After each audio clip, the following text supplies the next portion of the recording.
Building a castle wasn't like putting together a simple wooden shelf. There were no do-overs, and a single mistake didn't mean a wobbly structure, but several tons of stone collapsing on your skull. Kings learned this the hard way, usually right after someone confidently declared, that should hold. Medieval kings were the original property experts, and they weren't just looking for good school districts. When it came to building castles, picking the right spot was like a deadly serious game of Monopoly. Get it wrong, and you might lose more than just your money. Kings couldn't just point at a map and say, "Put my castle there." They needed a spot that would keep them safe, well-supplied, and powerful. It's like choosing where to sit in a classroom. You want to see everything that's going on, have easy access to the door, and maybe be close enough to borrow a pencil when you need one. Except instead of pencils, we're talking about protecting yourself from armies trying to kill you. High ground was the medieval equivalent of penthouse living. From up high, you could spot enemies coming from miles away, giving you plenty of time to prepare your defenses. Plus, attacking uphill is exhausting. Try running up a steep hill while carrying heavy weapons and armor. I once tried hiking uphill with just a backpack, and I felt like I was dying. Now, imagine doing that while people are shooting arrows at you. Water sources were crucial too. Medieval kings weren't just thinking about staying hydrated, although that was important. Rivers and lakes acted like natural moats, making it harder for enemies to attack. They also provided fresh water for drinking, cooking, and cleaning. Because trust me, nobody wants to live in a castle that smells like unwashed socks. Recent archaeological studies have shown that some castles had ingenious water management systems, including underground cisterns that could store enough water to support hundreds of people for months during a siege. Being close to major roads and trade routes was like having your castle next to a medieval highway. You needed supplies coming in regularly: food, weapons, building materials, and all the other stuff that keeps a castle running. It's similar to how modern cities grow around major transportation routes, except instead of Amazon deliveries, you're getting cartloads of grain and iron. Sometimes the perfect spot for a castle already had people living there. Imagine having to tell a whole village, "Hey, sorry folks, but the king wants this hill for his new castle. Time to pack up and move." It's like when your older sibling claims the best spot on the couch, except on a much larger scale. Historical records showed that some medieval kings would relocate entire communities of up to 1,000 people just to build their castles. Talk about an extreme version of eminent domain. And get this, sometimes they'd even move entire churches. Imagine trying to explain that one to the Pope. "Yes, Your Holiness, we're just repositioning your church. No big deal." The process of securing the perfect location wasn't just about the physical aspects. Kings had to navigate a complex web of politics, property rights, and feudal obligations. It was like playing chess, Risk, and SimCity all at once. One wrong move could start a war or trigger a peasant revolt. In fact, there are documented cases of castle construction projects being abandoned halfway through because of political disputes. Medieval construction projects gone wrong. Sometimes kings would try to sweeten the deal for displaced locals. They might offer alternative land, tax breaks, or other perks. It's like when your parents buy you ice cream after making you clean your room. Except the room is your entire village, and the ice cream is, well, probably still not worth it. One particularly clever king in the 12th century offered lifetime positions in his castle staff to the leaders of a displaced village. Talk about a medieval career change. The really smart kings would pick spots that had symbolic meaning too. Building a castle on the site of an ancient battlefield or holy ground was like medieval PR. It sent a message about power and legitimacy. It's similar to how modern politicians love to make speeches at historic locations, but with more dungeons and drawbridges. Some castles were even built on sites that had local legends or myths attached to them, adding an extra layer of supernatural intimidation to their already imposing presence. Defensive considerations could get pretty creative too. Some kings would choose locations that looked terrible at first glance, but had hidden advantages, like building near a swamp. Sure, it smelled bad, but try moving siege equipment through marshland. One famous castle in Wales was built with 3 sides facing steep cliffs, making it practically impossible to attack from those directions. Talk about working smarter, not harder. Some castle locations were chosen based on astronomical alignments. Certain medieval builders would position castles so that the sun would shine directly through specific windows on important dates, like the king's birthday or religious festivals. Medieval bling at its finest. Of course, once you finally pick the perfect spot, you've only solved the first piece of the puzzle. Now comes the really fun part, gathering all the materials needed to build this massive stone fortress. And when I say fun, I mean a logistical nightmare that would make modern construction projects look like building with Legos. Just imagine trying to move thousands of tons of stone without trucks, cranes, or even proper roads. In fact, the amount of stone needed for a typical castle's foundation alone could fill about 50 modern swimming pools. And that's just the beginning of the material gathering adventure. You'd think it would be as simple as ordering from medieval Amazon Prime, but no such luck. We're talking about moving thousands of tons of stone without trucks, cranes, or even decent roads. Makes you appreciate modern construction equipment, doesn't it? Let's talk numbers for a second. A typical medium-sized castle needed about 12,000 tons of stone. To put that in perspective, that's the weight of about 2,000 elephants. The biggest castles could use up to 50,000 tons, basically a small mountain's worth of rock. And you thought moving your couch was hard. Recent archaeological studies have shown that some of the larger castles in Wales use stone blocks weighing up to 1.5 tons each. That's heavier than a modern car. The closest quarry wasn't always next door either. Sometimes the good stone was miles away, which meant organizing the medieval equivalent of a cross-country moving company. They'd create temporary wooden roads just to handle the weight of the stone blocks. These roads were actually pretty clever. They'd lay down thick wooden planks and regularly replace them as they wore out. Kind of like a medieval version of highway maintenance, except instead of orange cones, they probably just had a guy with a flag saying, "Hey, watch out for the giant rocks." Transportation was a whole circus act in itself. Oxen were the medieval equivalent of semi-trucks, except way slower and with more attitude problems. A team of oxen could pull about 2 tons of stone at once, moving at the blazing speed of 2 miles per hour. At that rate, if the quarry was 10 miles away, you'd spend an entire day just making one round trip. Records from one castle build show they needed 200 oxen working continuously for 3 years just to transport the stone. Some clever builders used rivers when they could. Floating stone downstream on barges was like the medieval version of prime shipping, faster and easier than land transport. Of course, this only worked if you were lucky enough to have a river between your quarry and your building site. Otherwise, it was back to the Oxen Express. But stone wasn't the only material they needed. Wood was just as important, and they needed tons of it. They'd use it for scaffolding, roofs, doors, and temporary structures during construction. Records from one castle build showed they used over 3,000 trees just for scaffolding. Imagine being the guy in charge of counting all those trees. Medieval deforestation was so severe that some areas of England still haven't fully recovered their woodland 800 years later. The wood situation got so bad in some areas that they had special laws about cutting down trees. Some kings would actually declare entire forests off limits to everyone except castle builders. Breaking these laws could get you in serious trouble, like spend the rest of your life in the dungeon you helped build kind of trouble. Then there was the issue of skilled labor. Master stonemasons were like the rock stars of the medieval construction world. Kings would actually fight over the best builders, offering them special privileges and fat paychecks. Some masons became so famous they could demand ridiculous perks. One master mason reportedly insisted on being paid partly in wine, specifying exactly which vineyards it had to come from. Talk about medieval workplace benefits. The actual workforce was massive. Historical records show that some castle builds employed over 1,000 workers at peak construction. You had specialized stonecutters, carpenters, blacksmiths, and general laborers. Each group had their own guild rules, pay scales, and working conditions. Managing all these workers was like herding cats, if cats wore medieval work boots and argued about lunch breaks. Speaking of workers, let's talk about the unsung heroes of castle construction, the rope makers. These folks literally held everything together. A major castle build could use several miles of rope for hauling stones and operating pulleys. The rope had to be incredibly strong and regularly replaced. One castle's accounts showed they went through enough rope in a year to stretch from London to Paris. The most surprising material they used? Iron. They needed tons of it for tools, nails, hinges, and other metalwork.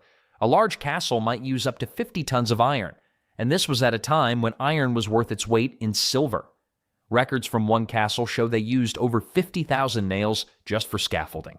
Imagine being the medieval intern in charge of counting those. Quality control was another headache. Stone blocks had to be cut to exact specifications. Workers developed sophisticated techniques for testing stone quality. Some would even lick the stones to check for impurities. Not the most hygienic method, but hey, whatever works. They also had to check wood for rot and iron for impurities. One wrong material could bring down an entire wall. Finally, there was the storage challenge. Medieval builders had to keep their materials organized and protected from the elements. They built temporary shelters for storing tools and materials, which sometimes ended up being almost as big as the castle itself. It was like having a medieval Home Depot right on site. With all these materials finally gathered and probably a few gray hairs added to the king's head, it was time for the next phase, laying the foundation. Because when you're about to stack thousands of tons of stone into walls and towers, you better make sure they're sitting on something solid. Some castle foundations went so deep they actually hit bedrock. But that's a story for another part of our castle building adventure. With thousands of tons of stone ready to go, thanks to all those oxen we talked about earlier, they couldn't just start stacking rocks and hope for the best. That would be like trying to build a card tower on a wobbly table, entertaining for about 10 seconds, then disastrous. The first step? Digging. Lots and lots of digging. Medieval builders would dig until they hit solid bedrock, which sometimes meant going down 40 feet or more. That's deeper than a 3-story house is tall. Recent archaeological studies of castle ruins have shown that some foundations went even deeper. One castle in Wales had foundations reaching 65 feet below ground. The builders must have felt like they were digging into China. The foundation trenches weren't just filled with regular stone either. They used a medieval version of concrete called mortar, a mix of lime, sand, and water. But sometimes they got creative with the recipe. Some builders added animal blood to their mortar mix because they believed it made it stronger. Others threw in egg whites, hair, and even beer. I guess you could say medieval castles were held together by history's weirdest smoothie. Here's where medieval engineering gets really clever. These builders created what we now call stepped foundations. These looked like giant underground pyramids turned upside down, getting wider as they went deeper. This spread the castle's weight out and made it more stable. One particularly impressive example discovered in Scotland had 7 distinct steps, each perfectly level, all done without modern surveying equipment. Speaking of weird construction techniques, archaeologists have found some strange things in castle foundations. One castle in England had chicken bones deliberately placed in its foundation. Medieval lucky chicken bones. They've also found coins, religious artifacts, and even shoes. At a castle in France, they found a complete skeleton of a cat, though historians think that was probably more of an accident than a ritual. The actual process of laying the foundation was incredibly precise. Workers would use wooden frames and plumb lines to make sure everything was perfectly straight. If you messed up the alignment at the foundation level, your whole castle would end up looking like a failed game of Jenga. Archaeological evidence shows that some foundations were so precisely laid that they're only off by a few inches over hundreds of feet. Pretty impressive for people working with basic tools. The size of these foundations was mind-boggling. A typical castle foundation could be up to 30 feet thick. That's wider than some modern houses. And they weren't just solid blocks. Builders would create a rubble core by filling the middle with smaller stones and debris, then surrounding it with carefully cut stones on the outside. This technique saved materials and actually made the foundation stronger. Recent studies have shown that this rubble core technique was so effective, it helped some castles survive earthquakes that devastated nearby buildings. Temperature was a huge deal when laying foundations. If it was too hot, the mortar would dry too quickly and crack. Too cold, and it wouldn't set properly at all. Medieval records show builders using some creative solutions to this problem. They'd work at night during summer heat waves and cover fresh mortar with straw in winter to protect it from frost. Some particularly dedicated builders even set up shifts to fan the mortar as it dried. Medieval air conditioning. One of the foundation techniques they used was called continuous pour. They would work around the clock in shifts to make sure the foundation was laid in one continuous piece. This meant organizing hundreds of workers in rotating teams, kind of like a medieval construction relay race. Historical records from one castle build describe workers passing stones hand to hand in human chains stretching hundreds of feet. They even had special whistles and drums to coordinate the workers, a medieval version of a construction site radio. The most impressive part is that many of these foundations are still doing their job today, centuries later. While the castles above them might be in ruins, their foundations are often still perfectly solid. Modern engineers have studied them and found that some medieval foundation techniques were so effective, we still use similar methods today. One castle foundation in Germany was so well built that modern builders decided to construct a new building right on top of it. Talk about recycling. But it wasn't all serious business. Medieval records include some pretty funny foundation-related incidents. One chronicle describes a builder who accidentally embedded his favorite lucky hammer in the foundation mix and spent 3 days trying to dig it out before his supervisor noticed. Another tells of a worker who fell asleep inside a foundation trench and had to be dug out the next morning. Workplace safety standards were a bit different back then. With all that work underground complete and hopefully everyone's lucky charms properly placed, it was time to start on the walls. Because a foundation, no matter how impressive, is just a fancy hole in the ground until you put something on top of it. And medieval castle walls weren't just any walls. They were engineering marvels designed to last centuries and stop armies in their tracks. But building walls that could stand the test of time and warfare, that required some serious medieval ingenuity. Medieval castle walls weren't your average garden walls. Built on those massive foundations we just talked about, these walls had to withstand everything from battering rams to trebuchet attacks. Walls of major castles typically stood between 30 to 45 feet high, taller than a 4-story building. The really serious ones, like Dover Castle, reached up to 80 feet, and they weren't skinny either.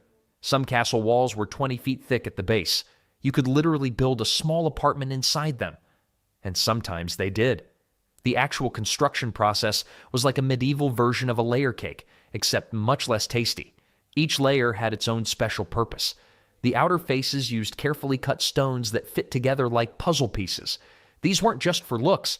Precisely cut stones made the wall stronger and harder to climb. Recent archaeological studies have shown that some master masons could cut stones so precisely that even today you can't slip a credit card between them. Behind these fancy stones came a layer of rougher rocks, and in the middle, that's where things got interesting. The wall's core was filled with a mixture called rubble fill, a medieval builder's secret sauce. They dump in smaller stones, leftover chips from cutting the big blocks, and mix it all with mortar. One castle's records show they even threw in old tools, broken pottery, and once, accidentally, someone's lunch. Archaeologists love finding these middle bits because they're like time capsules of medieval construction sites. Getting those massive stones up high required some clever engineering. They used wooden cranes called windlasses, basically giant medieval elevators powered by people walking inside huge wheels like hamsters in a cage. Historical records show one particularly unlucky worker spent so much time in the wheel that his friends started calling him Sir Hamster. These windlasses could lift stones weighing up to 2 tons, the weight of a modern car. The walls weren't just straight up and down either. Most castle walls were built with a slight slope, wider at the bottom and narrower at the top. This wasn't because medieval builders had bad eyesight. The slope made the wall stronger and helped deflect missiles. One castle wall in Scotland had such a perfect slope that modern engineers still study it today. Tests have shown that stones dropped from the top would consistently bounce off at the perfect angle to hit attackers below. Builders would sometimes build secret passages inside the walls. These weren't just for dramatic escapes. They used them to move supplies, send messages, and even spy on guests in the castle. One castle in France had so many secret passages that a guard got lost in them for 2 days. Modern surveys have found that some castles had up to a mile of hidden passages snaking through their walls. The stones themselves tell interesting stories. Many castle walls still show masons' marks, personal signatures carved by the workers who built them. These weren't just ancient graffiti. Masons used these marks to prove which stones they'd laid so they could get paid. Archaeologists have cataloged over 1,200 different masons' marks from a single castle. Each one unique. Some got pretty creative with their marks. One mason in Wales always carved tiny dragons, while another was known for his detailed cats. Temperature changes were a constant headache for wall builders. Stone expands in heat and contracts in cold, which could crack the mortar. Their solution? Build in summer, but only in the early morning and late evening. Medieval records show precise schedules. Work started 1 hour after sunrise, stopped at mid-morning, resumed in late afternoon, and continued until sunset. During one particularly hot summer, a castle in Spain recorded workers only laying stones between midnight and dawn. The most impressive technical achievement? The corners. Cornerstones had to be cut extra precisely because they held everything together.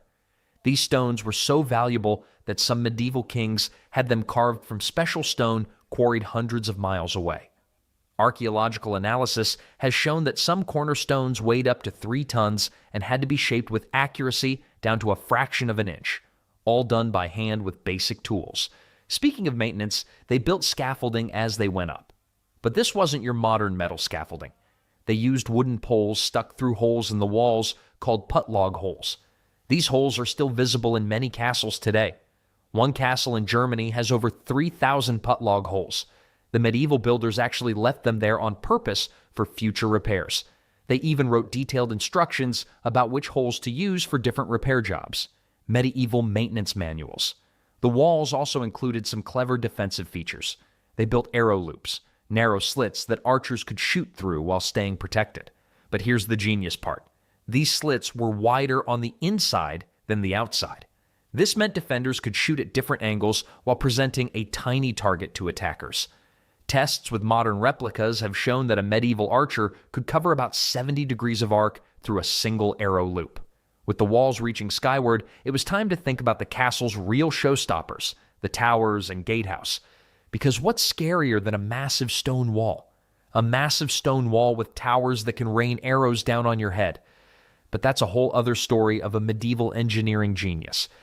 The real stars of medieval castle defense were the towers and gatehouse, basically the medieval equivalent of a high-tech security system minus the electricity, computers, and everything else that makes modern security actually high-tech.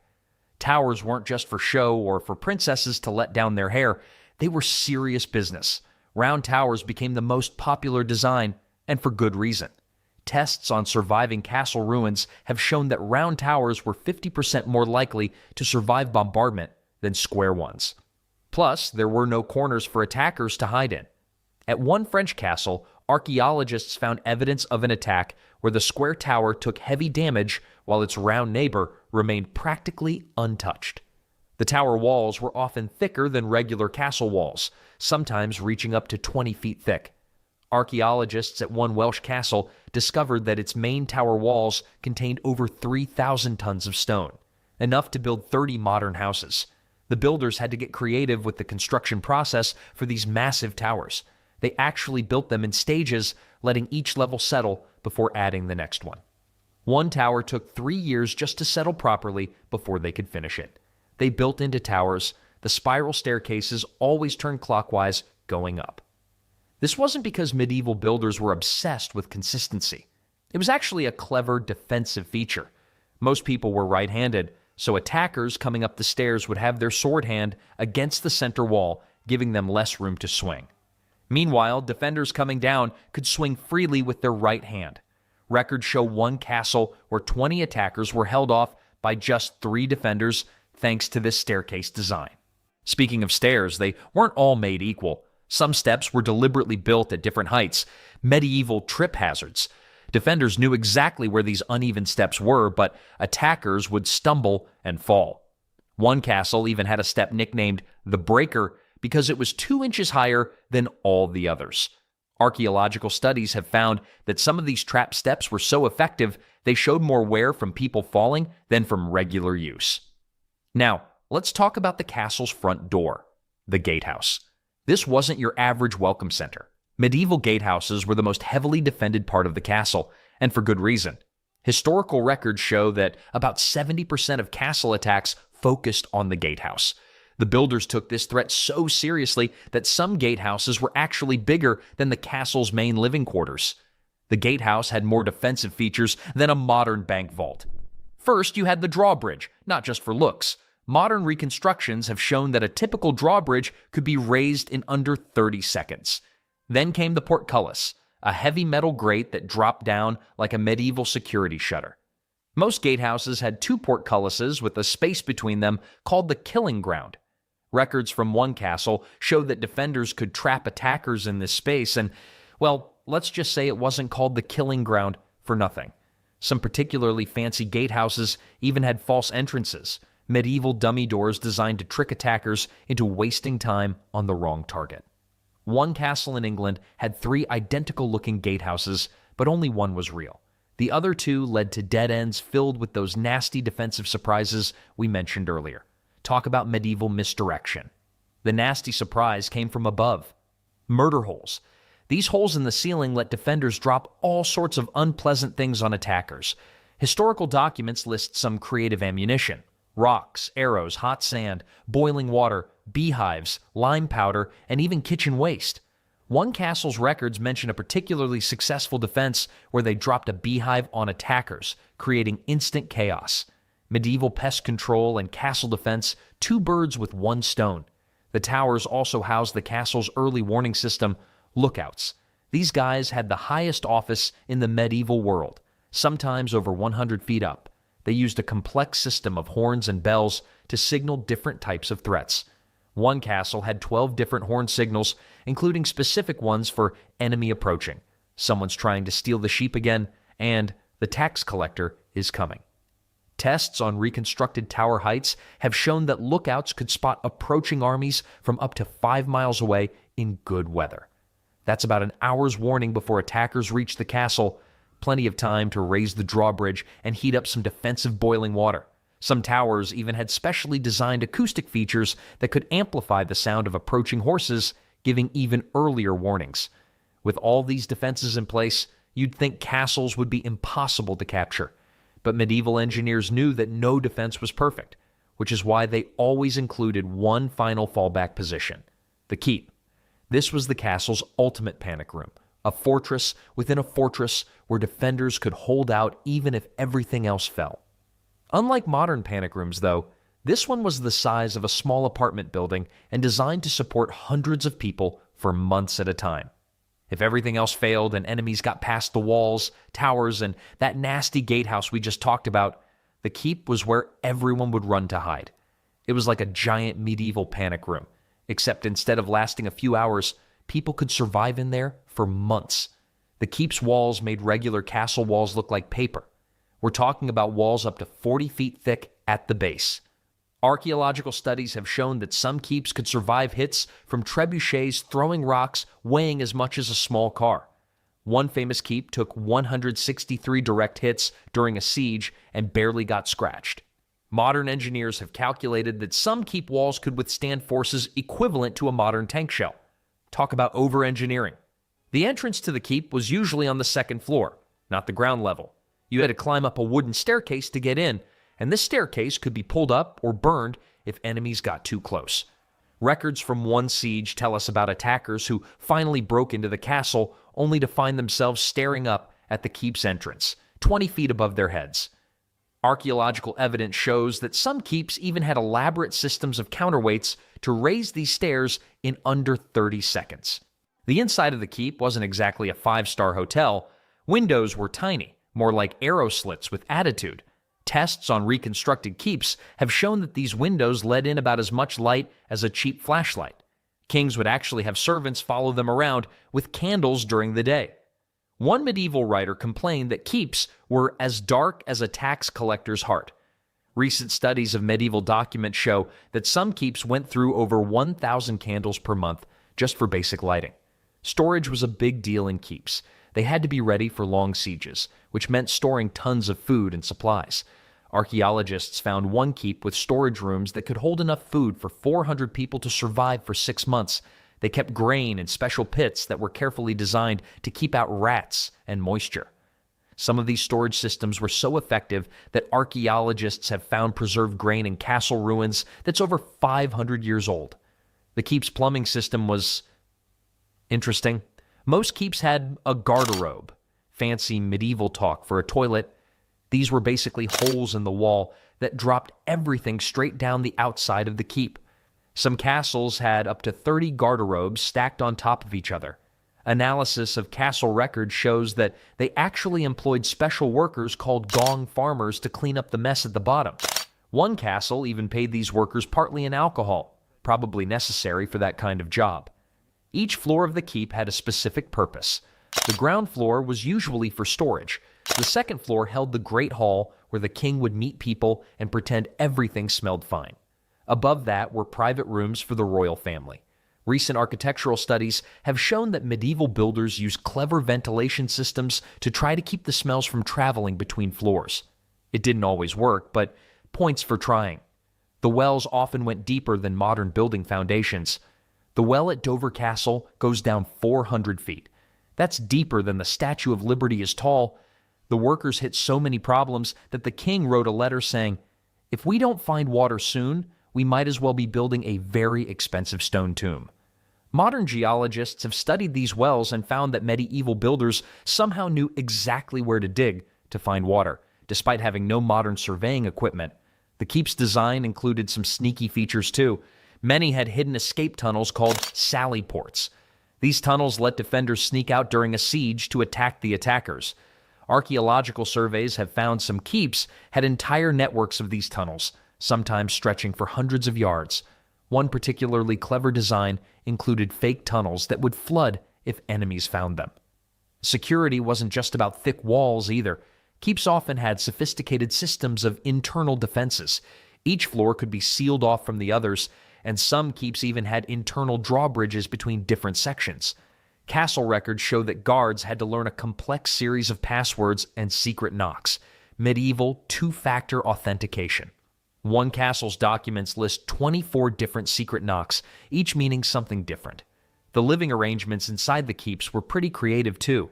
Space was limited, so rooms often had multiple purposes. The Great Hall would be a dining room by day and a bedroom for guards by night. Furniture was designed to be easily moved or dismantled. With all these defensive features, supplies, and secret tunnels ready to go, the castle was almost ready for action. But a castle isn't much use without people to defend it and keep it running. The next challenge was figuring out how to make this giant stone fortress actually livable. What turns a giant pile of rocks into a home? That was the big question medieval builders had to answer after finishing all those massive walls, towers, and keeps. Living in a castle wasn't exactly like moving into a modern house. You couldn't just call the power company and turn on the heat. Heating a castle was like trying to warm up a cave, except the cave had windows that didn't close properly. Fireplaces were the answer, and medieval builders went big with them. Really big. Archaeological studies have found castle fireplaces that could hold entire tree trunks. One castle in Scotland had fireplaces so large that a team of servants would drag in 16-foot logs every morning. The king's annual firewood bill was higher than some servants' yearly wages. Tests on reconstructed medieval fireplaces show they could burn through a whole tree in just 2 days during cold weather. Some builders created an early version of central heating. They built hollow spaces in the walls where hot air from the fireplaces could travel up through the castle. Recent studies of castle ruins have found these heating channels in several high-status rooms. Analysis shows these systems could raise room temperatures by about 10 degrees. Not exactly tropical, but better than freezing. One medieval writer praised a castle that was as warm as a baker's oven, though given medieval castle temperatures, that baker probably would have been fired. Water systems were another headache. Sure, they had wells, but getting water to the upper floors was a real workout. Records show that some castles employed water boys, whose only job was carrying buckets up and down stairs all day. One castle's accounts list a payment to a water boy for new shoes every month. Apparently, all those stairs were murder on medieval footwear. Studies estimate that a typical castle needed about 500 gallons of water per day for basic operations. That's a lot of trips up and down those spiral staircases. Rain collection was a popular solution. Medieval builders created elaborate systems of gutters and pipes to catch rainwater and store it in huge tanks. Analysis of one castle's water system showed it could collect enough rainwater in one good storm to supply the castle for a week. The tanks were so well designed that some of them still hold water today. Though you probably wouldn't want to drink from them, 800-year-old rainwater isn't exactly refreshing. Lighting was another fun challenge. Without electricity, castle dwellers relied on a mix of natural light through those tiny windows we mentioned earlier and artificial light from candles and oil lamps. Castle records show mind-boggling numbers of candles being used. One castle went through 8,000 candles in a single month. That's about 260 candles a day, and they weren't the cheap ones from the dollar store. These were high-quality beeswax candles that cost a fortune. The job of chandler, the person in charge of candles, was actually a pretty important position. You did not want to be the guy who let the castle run out of candles. Glass windows were a luxury that would make a modern billionaire blush. Early medieval castles just had wooden shutters, which meant choosing between freezing or sitting in the dark. When glass windows did show up, they were so valuable that some nobles would take them with them when they traveled between castles. Historical records show one queen who traveled with 30 glass windows packed in special cases. Each window could cost as much as a small farm. Talk about expensive house decorating. Castle bathrooms deserve special mention. Besides the garderobes, castles needed ways to keep people clean. Bath time was a major production. Servants had to heat dozens of buckets of water and carry them up several flights of stairs. One castle's records include a complaint from servants about having to carry 40 buckets of hot water for the lady's bath, followed by a note that she found it not warm enough. Archaeological evidence suggests some castles had primitive shower systems, basically buckets with holes that servants would fill with hot water. Medieval spa days were tough on everyone. Storage was a science in itself. Without refrigeration, keeping food fresh required serious planning. Castles had special cold rooms built into their north-facing walls, where temperature studies have shown they could maintain temperatures about 10 degrees cooler than outside. They also had separate rooms for different types of food. One room just for cheese, another for meat, another for grain. One castle's inventory lists 23 different storage rooms, each with its own specific purpose. Modern analysis of these storage systems shows they were surprisingly effective. Some could keep grain fresh for over a year. The kitchen was basically a room designed to be on fire all the time. They were usually built with stone vaults and massive chimneys to handle the heat and smoke from cooking literally all day long. Archaeological evidence shows that some castle kitchens had floors replaced every few years because the constant heat would crack the stones. Temperature reconstruction suggests these kitchens regularly reached over 120 degrees Fahrenheit. One kitchen was nicknamed the Dragon's Den because it was so hot that new servants would often faint on their first day. With all these systems in place to make the castle somewhat livable, there was just one more thing needed: people to defend it. Because a castle without soldiers was just a very expensive stone house waiting to be taken. But medieval military life came with its own unique set of challenges. A castle is only as good as the people defending it. You could have the thickest walls, the tallest towers, and the fanciest murder holes in all of Europe. But without trained soldiers to use them, your castle might as well be made of sand. Medieval military life was no joke. These folks had to be ready for anything from small raids to full-scale sieges. Let's talk numbers for a second. A medium-sized castle typically needed about 100 soldiers for basic defense. During wartime, that number could jump to over 500. Archaeological evidence from one castle showed that the soldiers' quarters were so cramped, each man had about as much personal space as a modern coat closet. Records show one castle commander writing to the king, "The men are packed in like pickled herrings and smell about as fresh." Analysis of castle ruins suggests some soldiers slept in shifts because there wasn't enough space for everyone to lie down at once.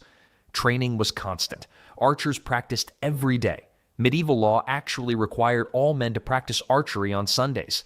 Tests with recovered medieval longbows show they required up to 150 pounds of force to draw. That's like trying to lift a grown adult every time you shoot an arrow. Skeletal remains of medieval archers show they developed lopsided bones from years of practice. Their right arms were often 50% larger than their left. Records mention an archer who could hit a target the size of a dinner plate from 200 yards away. The same records also mention he was absolutely unbearable to be around because he wouldn't stop bragging about it. Crossbows changed everything. They were like the medieval equivalent of point-and-click warfare. You didn't need years of training to use one effectively. A few weeks would do it. Modern tests show medieval crossbows could punch through inch-thick oak at 200 yards. They were so powerful that the church actually tried to ban them at one point, calling them too deadly for Christian warfare. Apparently, regular deadly warfare was fine, just not the extra deadly kind. Castle defenders had some pretty creative weapons at their disposal. Besides the usual arrows and spears, they'd use things like caltrops, nasty little spikes designed to stick up no matter how they landed. Archaeological digs have found thousands of these around castle sites. One castle siege ended when attackers had to retreat because their horses kept stepping on caltrops. The defenders had scattered so many that it took 3 months to clean them all up afterwards.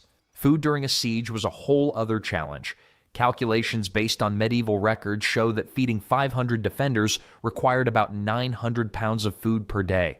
Studies of castle storage rooms show they could hold enough preserved food to feed the entire garrison for up to 6 months.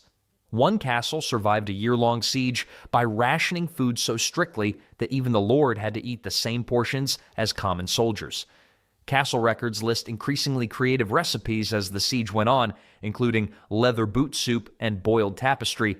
Medieval times were rough. Castle defenders had specific jobs that sound pretty strange today. The hobilar was a soldier who rode a small horse around the castle walls, checking for weak spots. The spring-auld master maintained giant crossbow-like machines that could shoot spears the size of small trees. Test reconstructions of spring-aulds show they could launch a 12-foot spear over 300 yards. One castle even had an official dragon tender, though this turned out to be the person in charge of the early warning beacons, not actual dragons. Sleep was a luxury during wartime. Guards worked in 4-hour shifts, and records show they had some creative ways to stay awake. One castle gave its night watchmen special spiced wine that was supposed to keep them alert. Analysis of preserved wine jars suggests this guard wine was mixed with herbs like rosemary and sage, medieval energy drinks. Another made guards carry heavy rocks while on patrol. Getting caught sleeping on duty was serious business. One castle's rules stated that sleeping guards would have to spend the next day wearing their chainmail inside out. Extremely uncomfortable and embarrassing. The most impressive part of castle defense? The coordination. Different groups had to work together like a medieval special forces team. Castle records include detailed defensive manuals. One was 50 pages long and included 20 different trumpet signals for various commands. Archaeological evidence shows they even had backup communication systems using colored flags and mirror signals for when it was too noisy to hear trumpets. A successful siege typically lasted between 6 to 8 months. The longest recorded siege of a medieval castle lasted 21 years. Studies of letters from this siege show that by the end, the attackers and defenders had gotten so used to each other that they would occasionally pause fighting to trade jokes and insults. Some even exchanged Christmas presents, though probably not very nice ones. All these defenses worked pretty well until someone invented gunpowder. Tests on castle walls showed that early cannon fire could do more damage in 1 hour than a traditional siege engine could do in a week. Suddenly, those thick stone walls weren't quite so impressive anymore. But that's a whole different story about how medieval warfare had to completely change when castles stopped being invincible. Medieval castles weren't just big stone buildings. They were built to trick, trap, and stop enemies from getting in. Every part had a smart purpose. Some ideas were simple, others were sneaky, but all of them worked. Here are 10 clever ways castles outsmarted anyone who tried to attack them. The first trick started outside the walls. Moats were the original keep-out signs of medieval castles, except instead of a small wooden post, they were massive water-filled trenches that surrounded entire fortresses. These weren't just decorative water features where you could toss coins and make wishes. They were serious defensive barriers designed to make attackers miserable. Here's what most history books don't tell you. Moats weren't always filled with clean, sparkling water. Many castle owners weren't picky about what went into their moats. Some were just dry ditches that made climbing difficult. Others contained whatever the castle inhabitants dumped out their windows. Yes, including all their waste. Nothing says, "Welcome to our castle," quite like a moat full of medieval toilet contents. The average moat measured between 5 to 30 feet deep and 10 to 50 feet wide. Not exactly something you could hop across. This massive barrier made it nearly impossible to use siege equipment effectively. Try rolling a heavy battering ram through waist-deep water. Siege towers would get stuck in the mud. and ladders couldn't reach across the gap. Some particularly devious castle designers added wooden stakes hidden just beneath the water's surface. Imagine wading through sewage water only to be impaled on sharpened posts you couldn't even see. Many moats had sloped, muddy sides that became slippery death traps when wet, like a medieval slip and slide that ended with you being shot by archers. In winter, you might think a frozen moat would make crossing easier, but castle defenders would break the ice or pour hot water to create weak spots. One historical account mentions attackers falling through thin ice and then being laughed at by defenders who called them human popsicles. Even dry moats were dangerous. Defenders filled them with thorny plants, sharp rocks, and sometimes even deceased animal carcasses that spread disease among the attacking forces. Roughly 40% of siege casualties came not from direct combat, but from diseases contracted while trying to overcome castle defenses like these. As effective as moats were at keeping enemies out, sometimes the real danger wasn't what was in front of you. It was what was directly above your head. If you somehow made it across the moat, you'd face another clever medieval defense. After struggling through a castle's moat, exhausted attackers would finally reach what appeared to be safety under the gatehouse entrance, only to discover that medieval architects had planned a nasty surprise. Murder holes, those innocent-looking openings in ceilings above entrances and passages, turned seemingly safe spaces into deadly traps. Talk about the world's worst shower system. These strategic holes earned their grim name honestly. Castle defenders positioned themselves above these openings with an arsenal of unpleasant welcome gifts for unwanted visitors. Boiling water ranked as the most common weapon, not because medieval defenders were particularly cruel, but because water was always available and could be quickly heated. Medieval knights quickly learned that hot water heater problems had a whole different meaning when attacking a castle. Medieval defenders weren't picky about their ammunition. If it hurt when dropped on your head, it qualified for murder hole duty. Hot sand became particularly feared among attackers as it would slip into armor gaps and continue burning skin long after the initial attack. Some castles used rocks, which proved remarkably effective when dropped from 40 feet above. Nothing ruins an invasion like getting bonked on the head by medieval aerial bowling. Contrary to popular belief, boiling oil was rarely used. Oil was expensive and too valuable for cooking to waste on invaders. Historical records from Dover Castle show that during one lengthy siege, defenders dropped over 2,000 gallons of heated water, 500 pounds of rocks, and barrels of kitchen waste through their murder holes. Some unlucky knights got hit with last week's rotten stew, death by medieval leftovers. Murder holes typically measured between 6 inches to 2 feet wide, small enough to protect defenders, but large enough to aim properly. Many castles featured hidden murder holes that would only be revealed when attackers were directly underneath. The psychological impact often exceeded the physical danger. One medieval chronicle describes soldiers refusing to enter castles even after gates were breached because death reigned from above. Even the bravest knight would think twice about charging forward when the ceiling itself seemed determined to kill him. If attackers somehow survived the moat and avoided the murder holes, their troubles were far from over. The clever defensive features of medieval castles were just beginning to reveal themselves with each step deeper into enemy territory. Deeper inside the castle, spiral staircases presented yet another deadly challenge for invaders who thought they were making progress. These weren't just fancy architectural features to save space, they were carefully engineered death traps disguised as simple stairs. Medieval builders designed these spiral staircases with a specific clockwise turn as you ascended for one brilliant reason. Most people are right-handed.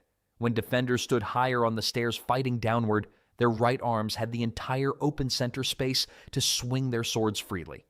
Attackers climbing upward, however, had their right arms against the central column, severely limiting their swinging range.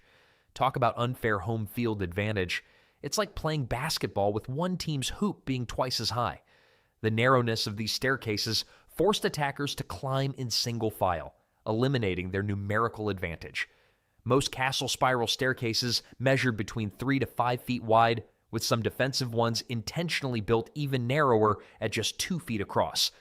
Archaeological studies show that defensive spiral staircases had higher and more irregular step heights. Some steps were deliberately built at different heights to trip up attackers who weren't familiar with the layout.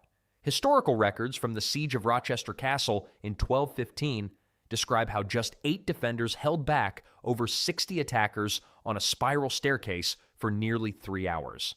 Left-handed invaders actually had a rare advantage in these situations, which might explain why medieval people were so suspicious of lefties. Oh, you write with your left hand? Planning to storm any castles this weekend? Some particularly devious castle designers added extra tricks to their spiral staircases. Hidden trapdoors could open suddenly beneath attackers' feet. Tiny holes in the walls allowed defenders to stab at climbers with thin blades. The steps themselves were often made of stone worn smooth by years of use, becoming dangerously slippery when wet, which they often were during attacks when defenders would pour water down them. Medieval knights probably dreaded staircases more than dragons. While spiral staircases presented obvious challenges to invaders, even those who managed to navigate them successfully often found themselves completely lost in the next defensive feature. Medieval castles became even more dangerous to attackers once they ventured deeper inside due to intentionally confusing layouts, fake doors, and hallways that led nowhere. Castle designers weren't just architects, they were masters of medieval misdirection, who turned buildings into complex mazes. The layout of many fortresses deliberately confused invaders who didn't know their way around. Hallways would branch off in multiple directions, leading attackers deeper into areas where they could be trapped. Studies of medieval castle blueprints show that over 50% of castles had at least 3 fake corridors or passages specifically designed to confuse invaders. False doors ranked among the most devious tricks. These convincing-looking entrances might open into solid stone walls or tiny closets that trapped overconfident attackers. In Dover Castle, researchers found evidence of 6 different false doors, all designed to waste attackers' time or funnel them into ambush points. It was medieval clickbait. This door leads to the treasury. You won't believe what's inside. And then, it's just a broom closet. Secret passages gave defenders another advantage, allowing them to move unseen behind walls and appear suddenly behind enemy forces. Defenders could disappear from one room only to reappear in another, making it seem like the castle had more defenders than it actually did. Dead-end corridors often contained hidden arrow slits that allowed defenders to shoot at confused attackers who wandered in. These narrow halls might appear to lead somewhere important, but would instead end abruptly, leaving attackers exposed with nowhere to run. Some castles featured staircases that doubled back on themselves or led in circles. Bodiam Castle in England contains a staircase that loops around completely, potentially leading confused attackers right back where they started. Nothing says you're lost quite like climbing stairs for 10 minutes, only to end up exactly where you began. Medieval castles invented the first Stairmaster workout. Think you found the treasure room? Enjoy the broom closet instead. Want the king's chambers? Here's a wall. Looking for the exit? Good luck with that. The confusion caused by these deliberate architectural tricks often bought defenders precious time to either mount a counterattack or arrange for reinforcements. While invaders struggled to navigate the castle's confusing interior, defenders had another deadly advantage lurking in the walls themselves. Have you ever tried to shoot a target while someone was throwing rocks at your head? Not easy, right? Medieval castle defenders had it much better thanks to arrow slits, narrow openings in castle walls that gave archers a huge advantage in battle. Arrow slits were precisely designed defensive features that allowed archers to shoot at enemies while remaining almost completely protected. From the outside, these openings appeared as thin vertical lines in the stone, barely visible to approaching forces. But from the inside, they widened significantly, giving defenders plenty of room to move, aim, and fire. The standard arrow slit measured only 2 to 4 inches wide on the exterior wall, but could be as wide as 3 feet on the interior. This clever design meant that attackers outside had almost no chance of landing a return shot through these narrow gaps. Trying to shoot an arrow through an arrow slit from the outside was like trying to throw a pebble into a soda bottle from across a football field, technically possible, but mostly just frustrating. As castle design evolved, so did arrow slits. Early versions were simple vertical slits, but later designs included horizontal openings that created a cross shape, allowing archers to shoot at enemies below or above them. An experienced medieval archer could fire between 10 to 12 arrows per minute through an arrow slit. During a typical siege, a castle with just 20 archers could rain down over 10,000 arrows in a single day of fighting. Medieval armies didn't have safe zones, just going to die quickly zones, and going to die slowly zones. The psychological impact of arrow slits was almost as important as their physical danger. Attacking forces could never know exactly where the next arrow would come from, creating constant stress and fear. Imagine playing a deadly game of whack-a-mole where the moles shoot back and you'll understand why soldiers dreaded approaching castle walls. While arrow slits protected archers, castles needed additional defensive features for their main entrances. The main entrance to a medieval castle wasn't just a simple door, it was a deadly defense system featuring portcullises and drop bridges that turned gateways into traps. These heavy iron and wooden barriers were designed to slam shut at the first sign of trouble. A portcullis was essentially a heavy iron or wooden grate that slid vertically in grooves built into the gateway walls. Unlike regular doors that swung open, portcullises dropped down from above. Operated by a counterweight system, they could drop into place in less than 3 seconds, faster than most attackers could react. Medieval engineering texts describe portcullises weighing up to 2 tons. You know that feeling when an elevator door closes just as you're about to step in? Imagine that, but the door weighs as much as a car and has spikes on the bottom. That's a portcullis. Many castles didn't stop at just one portcullis. Dover Castle featured 3 separate portcullises along its main entrance tunnel, creating a deadly sandwich effect. Attackers who broke through the first barrier would find themselves trapped between 2 more portcullises, stuck in what castle designers grimly called a killing zone. Drop bridges worked on a similar principle, but served a different purpose. Unlike modern drawbridges that raise up, medieval drop bridges were designed to drop. Some were designed to fall outward, crushing any attacker standing underneath. The records from the siege of Rochester Castle in 1215 mention how attackers spent 3 days trying to break through the castle's portcullis system before giving up and mining underneath the walls instead. You might break through the first gate only to get squashed by the second. Medieval castles were basically playing whack-a-night with their visitors. Even if attackers made it through these tough entrance barriers, they were not safe yet. Castle builders had more nasty tricks waiting for anyone who thought they had made it inside. Just when attackers thought they had successfully navigated the castle's defenses, they might discover the floor itself was a weapon. Hidden trapdoors and drop floors were among the most cunning tricks in medieval castle design, turning solid ground into sudden empty space. These sneaky traps came in several varieties. The simplest were basic trap doors, sections of flooring mounted on hinges that could be triggered to swing downward. More complex systems used sliding floors that moved sideways when a hidden lever was pulled. The most advanced designs featured counterweight mechanisms that could be triggered remotely. Castle builders placed these traps in strategic locations. Main hallways just past the entrance were popular spots, as were narrow corridors leading to valuable areas like the treasury or armory. The destinations below these trapdoors were equally unpleasant. Some led to simple holding cells where trapped attackers would be kept until defenders could deal with them. Others dropped intruders into deeper dungeons with no easy exit. The most brutal designs featured spike pits that ensured attackers wouldn't be causing any more trouble. Watch your step wasn't just polite advice in a medieval castle, it was survival instruction. Triggering mechanisms varied widely. Some used simple rope and pulley systems that defenders could operate manually. Others were pressure-sensitive, activating when enough weight was applied to a specific stone. Historical records from the siege of Chateau Gaillard mention attackers who successfully breached the outer walls only to lose 20 men to a series of drop floors that deposited them into a sealed dungeon. Trapdoors weren't only deadly, they were also psychological weapons. Once attackers saw one man disappear into the floor, they became hesitant to move forward at all. This hesitation gave defenders valuable time to prepare counterattacks or evacuate important people.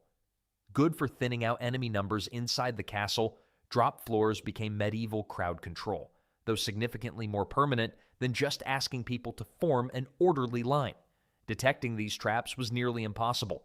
Floor stones looked identical to the surrounding area, and trigger mechanisms were often hidden behind walls or underneath rugs.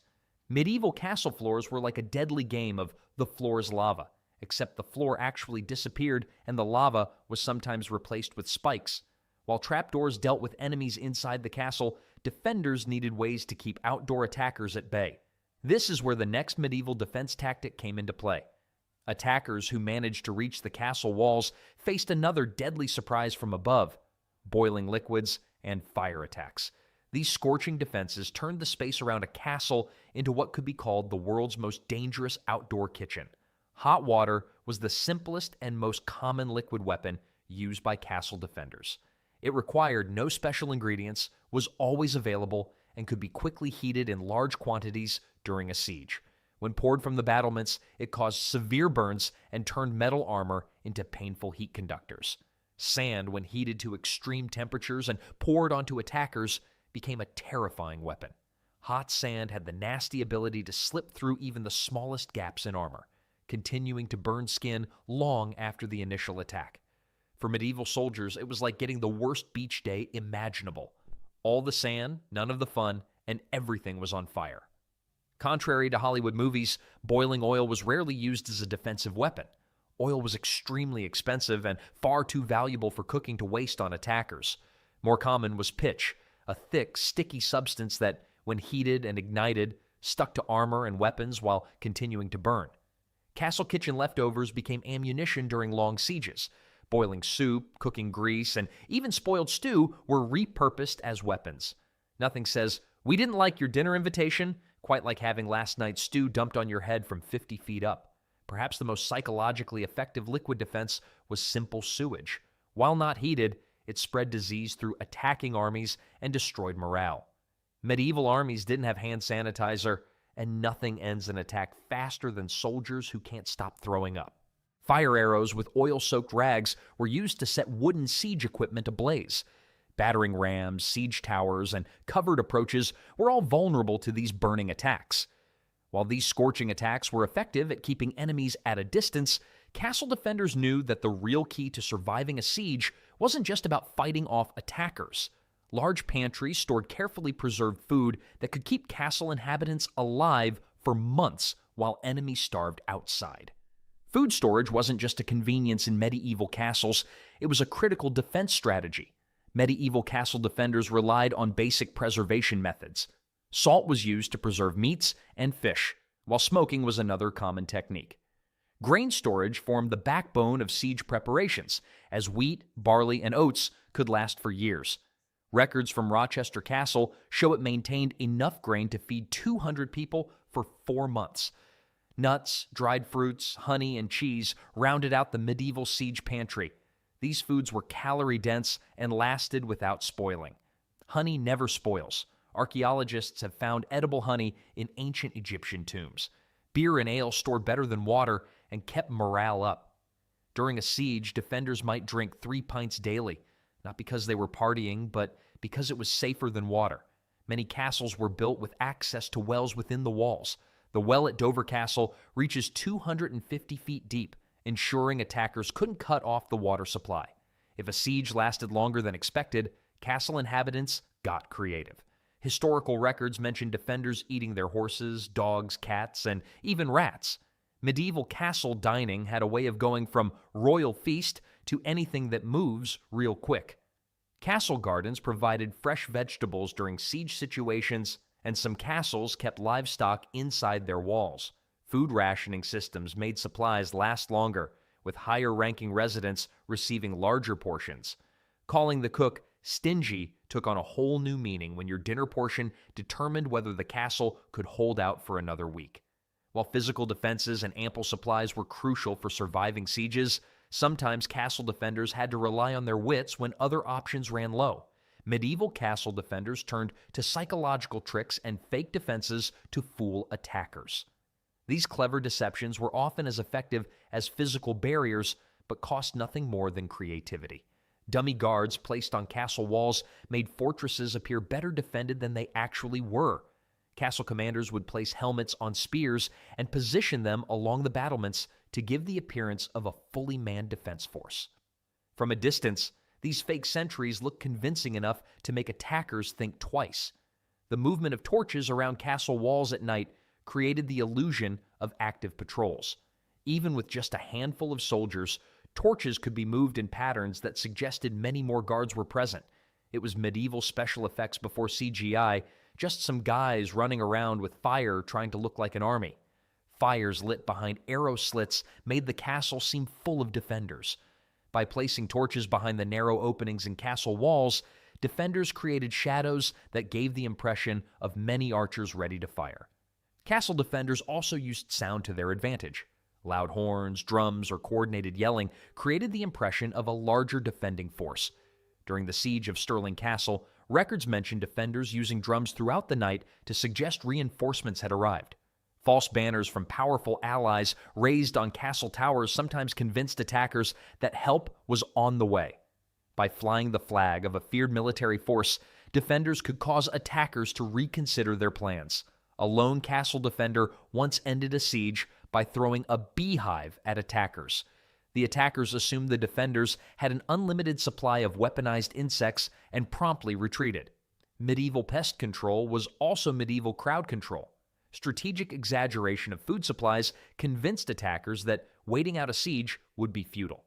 Defenders would display their last food supplies prominently to suggest they had plenty. A castle's reputation was like its Yelp review for invaders. 1 star, tried to attack, got hit with bees, would not recommend it. Medieval castles weren't just stone buildings. They were complete defense systems that used clever design, deadly traps, and smart tricks to keep enemies out and defenders safe. Before battle, medieval soldiers needed more than weapons. They needed food that gave them strength. They didn't eat for fun. They ate to stay alive, fight harder, and survive the longest. These 10 powerful foods helped fuel men who were ready to risk everything. First up, boiled barley with salted fat.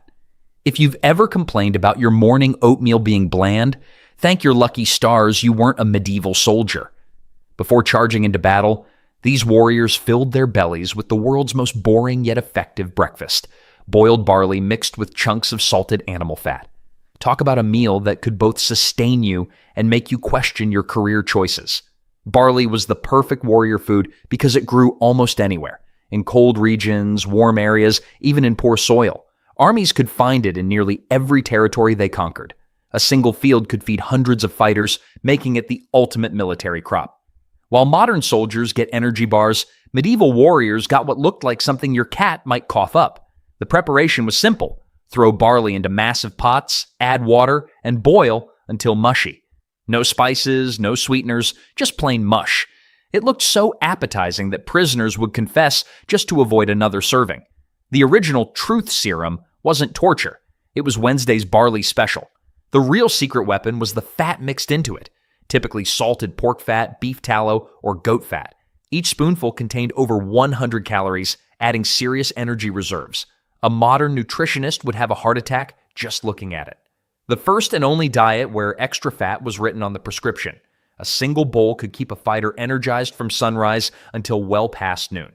The combination of carbs from barley and energy from fat created perfect battle fuel. The texture was deliberately mushy, so exhausted soldiers could eat quickly without chewing. Medieval fast food meant exactly that. Food you could eat fast, not food that would make you fast. While this meal lacked flavor, it delivered results. After all, nobody ever carved a statue of a soldier holding up a victory salad. Speaking of strong-smelling foods that kept medieval warriors going, the next battlefield superfood packed such a powerful punch you could smell it coming from a mile away. The smell hit you before the enemy did. Medieval soldiers smeared a pungent mixture of crushed garlic and onions on almost everything they ate before battle. This potent paste served as both food and medicine, creating an army that could defeat enemies with their breath alone. Raw garlic contains a compound called allicin that forms only when the clove is crushed. Records from the 1300s show that military units received daily garlic rations. Knights got 6 cloves, while common soldiers received 3. The class system was alive and well, even in bad breath. Preparing the paste required nothing more than stones for crushing and maybe a splash of vinegar to preserve it. Soldiers carried small clay pots tied to their belts, ready for a quick energy boost during marches or before combat. Unlike modern energy drinks with fancy packaging, this medieval power-up came with a side effect of friends standing at least 10 feet away at all times. The paste wasn't just for energy, it helped keep soldiers alive. Garlic contains natural antibiotic properties that fought infections from battlefield wounds. Onions added vitamin C that prevented scurvy during long campaigns. When you couldn't shower for months and lived in close quarters with hundreds of other smelly men, anything that might keep sickness away was worth the social cost. Some spread it on bread, others mixed it into stews. The brave ate spoonfuls straight from their containers before battle. Medical texts claimed the mixture gave the body inner heat that protected against arrows and sword cuts. While it didn't stop steel, the confidence boost was real. Interestingly, enemy armies could often tell which fighting force they faced by smell alone.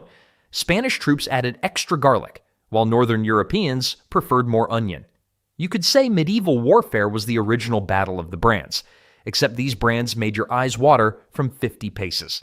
At least garlic and onions were recognizable as food. The next item on our menu was so basic and practical that modern people might mistake it for building materials rather than lunch. You might throw away bread when it gets hard or toss cheese that's turned a bit funky, but medieval soldiers treasured these exact foods. Old cheese and stale bread formed the backbone of battlefield nutrition for centuries, a combination so practical that entire wars were won on its crust. Hard cheeses were essential for military campaigns because they didn't spoil quickly. The aging process removes moisture and increases salt content, naturally preserving the food. Soldiers carried chunks wrapped in cloth or leather pouches, sometimes for weeks. By the time some battles ended, the cheese was so hard it could have been used as a backup weapon. The bread was equally sturdy. Bakers for military units deliberately overcooked it until dense and dry. Some armies created what we now recognize as hardtack, flour and water baked until rock solid. The dryness prevented mold, allowing bread to last for months. Modern dentists would shudder at the thought, but medieval soldiers simply had stronger jaws or fewer teeth to worry about. Soldiers often had to soak the hard bread in whatever liquid was available, water, ale, or stew, just to make it soft enough to chew without cracking teeth. Some used their daggers to shave thin pieces off loaves too hard to bite directly. The cheese, meanwhile, became more pungent with age, developing strong flavors that would make modern taste buds rebel. What made this combo brilliant was its practicality. Together, they provided carbohydrates, protein, fat, and calcium in one portable package. No cooking required. One English military document from 1386 claimed that 40 pounds of hard cheese could feed 100 men for 2 days during forced marches. The bread often served multiple purposes beyond food. Soldiers would use flat pieces as makeshift plates, eating surfaces, or even as emergency patches for holes in their boots. Truly, the first multi-purpose survival tool before Swiss Army knives were invented. When soldiers needed something to wash down their hard cheese and bread, they reached for a drink that would raise eyebrows at modern restaurants. Medieval soldiers rarely drank water. Instead, thick ale flowed through army camps, serving as the main source of hydration before battle. This medieval ale was closer to liquid porridge than the clear, fizzy drinks we pour today. It was the original meal in a mug, centuries before protein shakes made that sound appealing. The brewing process turned barley into a nutrient-rich drink through fermentation. Unlike today's filtered beers, medieval ale contained floating bits of grain, yeast, and whatever else fell into the brewing vat. The chunks floating in your cup weren't bugs. They were extra protein. Medieval quality control was simple. If it wasn't moving on its own, it was fine to drink. This thick drink solved the deadly water problem. In an age before anyone understood germs, the brewing process and alcohol content killed enough harmful bacteria to make ale safer than plain water. Medieval soldiers didn't know about microbiology, but they knew that water made you sick while ale made you happy. Early scientific research at its finest. A quart of ale contained roughly 500 calories, about a quarter of a soldier's daily needs in one mug. It delivered B vitamins that helped fighters maintain energy during battles. Soldiers didn't just drink their ale, they chewed it. It was the first energy drink that actually made you less athletic with every serving. The mild alcohol content helped calm pre-battle nerves without seriously impairing fighting ability. A saying from the time suggested that a cup of ale brings courage, a barrel brings defeat. It was the perfect amount of liquid courage, just enough to make you think charging toward sharp, pointy objects was a reasonable career choice. After filling up on thick ale, medieval soldiers still needed solid food with serious sustaining power. For that, they turned to something humble yet mighty that could be cooked in massive quantities over a single fire. Gather round the medieval army cooking pot to discover the humble food that fueled countless victories: stewed legumes. Lentils, beans, and peas boiled into thick, hearty mush became the backbone of military nutrition across Europe for over 1,000 years. Dried legumes were nearly indestructible. They could travel in cloth sacks for months without spoiling and survive rough wagon journeys. Supply wagons carried huge quantities as a single pound of dried beans expanded to feed 4 hungry soldiers once cooked. Military quartermasters loved this math. Less weight to transport meant faster-moving armies. The cooking method couldn't have been simpler. Large iron cauldrons were filled with water, handfuls of dried legumes were tossed in, and the whole mixture was left to boil for hours over campfires. The flavor was so exciting that soldiers sometimes fought over who got to guard the camp instead of going into battle. What legumes lacked in taste, they made up for in nutrition. These tiny seeds delivered serious protein, up to 25% by weight, making them comparable to meat in their ability to build and repair muscle. Their complex carbohydrates release energy slowly throughout the day, helping soldiers maintain strength during long battles. Different regions favored different legumes. Northern armies relied on hardy peas that grew even in poor soil. Mediterranean forces preferred various beans, while Eastern European troops often used lentils, which cooked faster when time was limited. Some clever commanders actually planted legume crops along planned invasion routes, creating living supply depots. Hot food was rare on campaigns, and a steaming bowl of bean stew could lift spirits even in miserable conditions. Nothing says ready for battle like an army that just finished a bean feast. The enemy could hear them coming from a mile away. The digestive side effects were so powerful that some military historians believe certain night ambushes were compromised by the unmistakable sounds and smells produced by legume-fueled troops. Nature's war drums were impossible to silence. When armies needed to supplement their stewed legumes with something more substantial for the strongest fighters, they turned to a food that was rare but prized on the battlefield. For a medieval soldier, finding meat on the bone was like discovering gold. While regular armies today might get beef stew or chicken, medieval fighters rarely saw fresh meat except before major battles or after victories. It was the ultimate power food saved for moments when strength mattered most. The menu was practical rather than fancy. Goat meat was prized for its ability to stay fresh longer in hot weather. Pork from wild boars or farm pigs provided more fat, which meant more energy. When times were truly desperate, horse meat appeared in cooking pots. The medieval soldier's butcher shop didn't have a seafood section or a vegan alternative corner. Cooking methods were limited by battlefield conditions. The most common approach was to roast meat on spits over open fires, allowing the fat to drip down and baste the meat naturally. When time allowed, troops would boil chunks in large cauldrons, creating a rich broth that could be sopped up with bread. Nothing went to waste. Bones were cracked open to access the nutrient-rich marrow inside. For longer campaigns, meat was preserved through salting or smoking. Strips would be packed in salt, then hung near fires to dry into a form of jerky. This technique produced tough but portable protein that could last for weeks. It was probably the only food in history that gave you a workout just by eating it. Different ranks received different cuts, naturally. Military leaders enjoyed prime sections like haunches or loins, while common soldiers usually received tougher cuts. A record from an English campaign in 1388 noted that knights received 1 pound of meat on battle mornings, while archers got half that amount. Many cultures believed that eating meat, especially from strong animals, transferred those animals' qualities to the warrior. Military leaders encouraged this belief, frequently describing meat as real food for real men before battles. Medieval motivational posters would have shown a bearded warrior holding a turkey leg instead of saying, "Hang in there." When meat wasn't available but soldiers still needed a filling meal for sustained energy, they turned to a humble but mighty food that served as the foundation of medieval military cuisine. What happens when you take grains like oats, rye, or barley, boil them into a soupy mess, and serve it to hungry soldiers? You get grain gruel, the most boring yet reliable food in medieval military history. This simple dish powered more conquests, defenses, and marches than any other food from the medieval period. Gruel differed from porridge mainly in its wetness. While porridge was thick enough to hold a spoon upright, gruel flowed like a thick soup. Army cooks would start with 1 part grain to 6 parts water, then adjust the ratio depending on how many mouths needed feeding. When times were especially tough, the gruel became so thin you could read battle plans through it. Making gruel required minimal skill. Grains would be tossed into cauldrons of water and boiled until they broke down, creating a starchy liquid. Unlike barley with fat, gruel was often flavored if possible.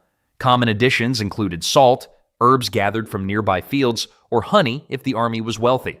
Some military records from the 1300s mention purchasing barrels of honey specifically for gruel during winter campaigns. The beauty of gruel came from its adaptability. In northern regions, it was made with oats that could withstand colder climates. In Central Europe, rye gruel dominated troop meals. Mediterranean armies often used wheat when available, though this luxury was typically reserved for officers. Nutritionally, gruel had advantages over plain bread. The liquid cooking method unlocked nutrients in the grain that might otherwise pass through the body undigested. This meant hungry soldiers absorbed more calories from each handful of precious grain. Each soldier typically carried their own wooden bowl and spoon, lining up at the cooking pots when meals were ready. One surviving military manual from 1402 recommends that officers supervise gruel distribution to ensure fair portions for all ranks. The fact that they needed rules about sharing gruel tells you everything about how exciting medieval cuisine could be. "Please, sir, may I have some more watery grain soup?" said no one enthusiastically ever. The meal might have looked like dishwater, but it transformed ordinary farmers into soldiers who could march 20 miles, then fight for hours. When commanders wanted to boost morale with something sweeter than plain gruel, they turned to a rare treat that combined energy with pleasure for their chosen warriors. Not all medieval battlefield foods were bland mush or rock-hard bread. Honey cakes stood out as rare battlefield treats, sweet, energy-packed snacks reserved for knights or elite warriors before important battles. While common soldiers got gruel, knights got the medieval equivalent of a power bar. Except it actually tasted good. Medieval honey cakes combined honey with ground nuts and grain, usually barley, oats, or wheat. The mixture was formed into flat, dense discs about the size of a hockey puck. The first rule of nightclub was making sure you got your honey cake. A single cake could contain more than 600 calories, about a third of a day's energy needs for an active warrior. The combination of fast-acting sugar from honey and slower-burning fats from nuts created the perfect energy profile for combat. A medieval knight probably couldn't tell you about blood sugar spikes, but he knew the difference between quick energy and staying power. Their nutritionists were basically just guys who hadn't died yet. Some military units actually had the cakes blessed by priests before battle, believing this would transfer divine strength to whoever ate them. Apparently, God had a sweet tooth and preferred his prayer with a side of dessert. Commanders understood the psychological power of these treats. One English military record notes honey cakes being promised as rewards for the first soldiers to breach an enemy wall. Medieval performance bonuses didn't come with direct deposit, but they tasted a lot better than modern ones. Not all battlefield foods were so pleasant, however. For true dietary courage, some soldiers turned to a dish that tested even the strongest stomachs and supposedly gave fighters the strength of wild beasts. Now we come to the battlefield food that separated the men from the boys: spiced porridge mixed with animal blood. This hearty concoction was exactly what it sounds like. Hot grain porridge stirred together with fresh blood from pigs, cattle, or whatever animals were available for slaughter. It was basically breakfast cereal with a horror movie twist. This unusual dish wasn't served everywhere. It appeared mainly in northern European armies during harsh winters or before particularly difficult battles. The reasoning was simple. Blood added iron, protein, and what medieval people called living heat to the body. In the coldest regions, this extra warmth could mean the difference between fighting effectively and freezing on the battlefield. The preparation required careful timing. First, a thick porridge would be made from whatever grains were available, usually oats in Scotland and northern England, or rye in Germanic regions. The hot porridge would then be mixed with fresh blood, creating a dark, rich mixture. Most modern cooking shows skip this recipe, which is probably for the best. Spices played a crucial role in making this intense food palatable. Records from the 1300s mention armies traveling with precious cinnamon, ginger, and pepper specifically for blood porridge. These warming spices were believed to enhance the heating properties of the blood and mask its metallic taste. Medieval medical thinking held that consuming blood transferred the strength and vitality of the animal to the warrior. A military medical text from 1412 recommends bull's blood specifically for soldiers who would be in the front lines of battle, claiming it would give them the charge of the bull and steadiness in the face of enemies. The dish provided remarkable nutrition. Modern analysis suggests a bowl of blood porridge could deliver up to 25 grams of protein and significant amounts of iron, zinc, and B vitamins. For soldiers facing iron deficiency from poor diets, the blood component could actually improve energy levels. Nothing motivates troops like the threat of punishment if they don't eat their blood breakfast. Eat your horrifying porridge or face consequences was apparently effective leadership in some armies. In some regions, this battlefield food evolved into more refined forms that persist today, including blood sausages, black pudding, and similar dishes still enjoyed across Europe. The modern version comes with far fewer battle cries and much better table manners. Military diets weren't only about adding strong foods. Keeping healthy during long campaigns required something that could prevent the dreaded diseases that often killed more soldiers than actual combat. The secret weapon in many medieval military campaigns wasn't a new sword or shield. It was fermented cabbage and pickled turnips. These humble vegetables helped keep armies alive during long winter campaigns when fresh food was nowhere to be found. Fermented cabbage, an early version of sauerkraut, became standard military food across Europe by the 1200s. Cabbage would be shredded, packed into barrels with salt, and pressed down. Natural bacteria would transform it into a tangy food that could last for months.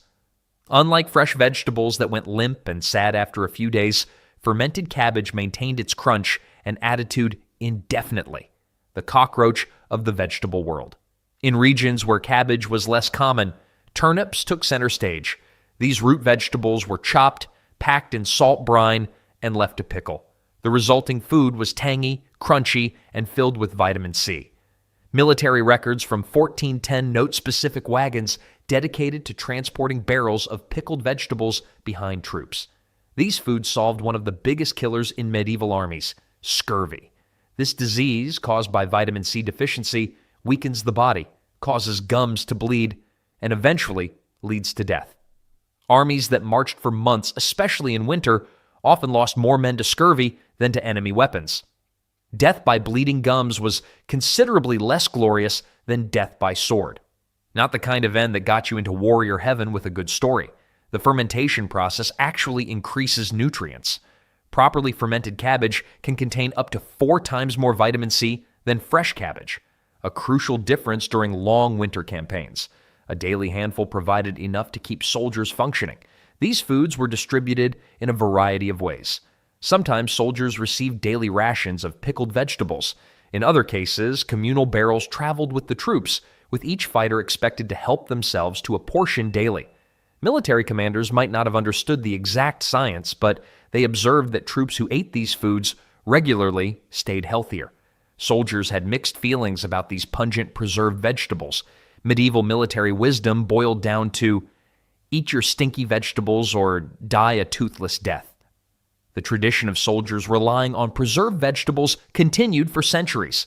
Even into the 1700s, British naval vessels carried sauerkraut on long voyages to prevent scurvy among sailors.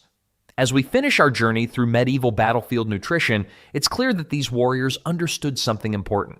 Food wasn't just fuel, but a strategic resource as valuable as any weapon.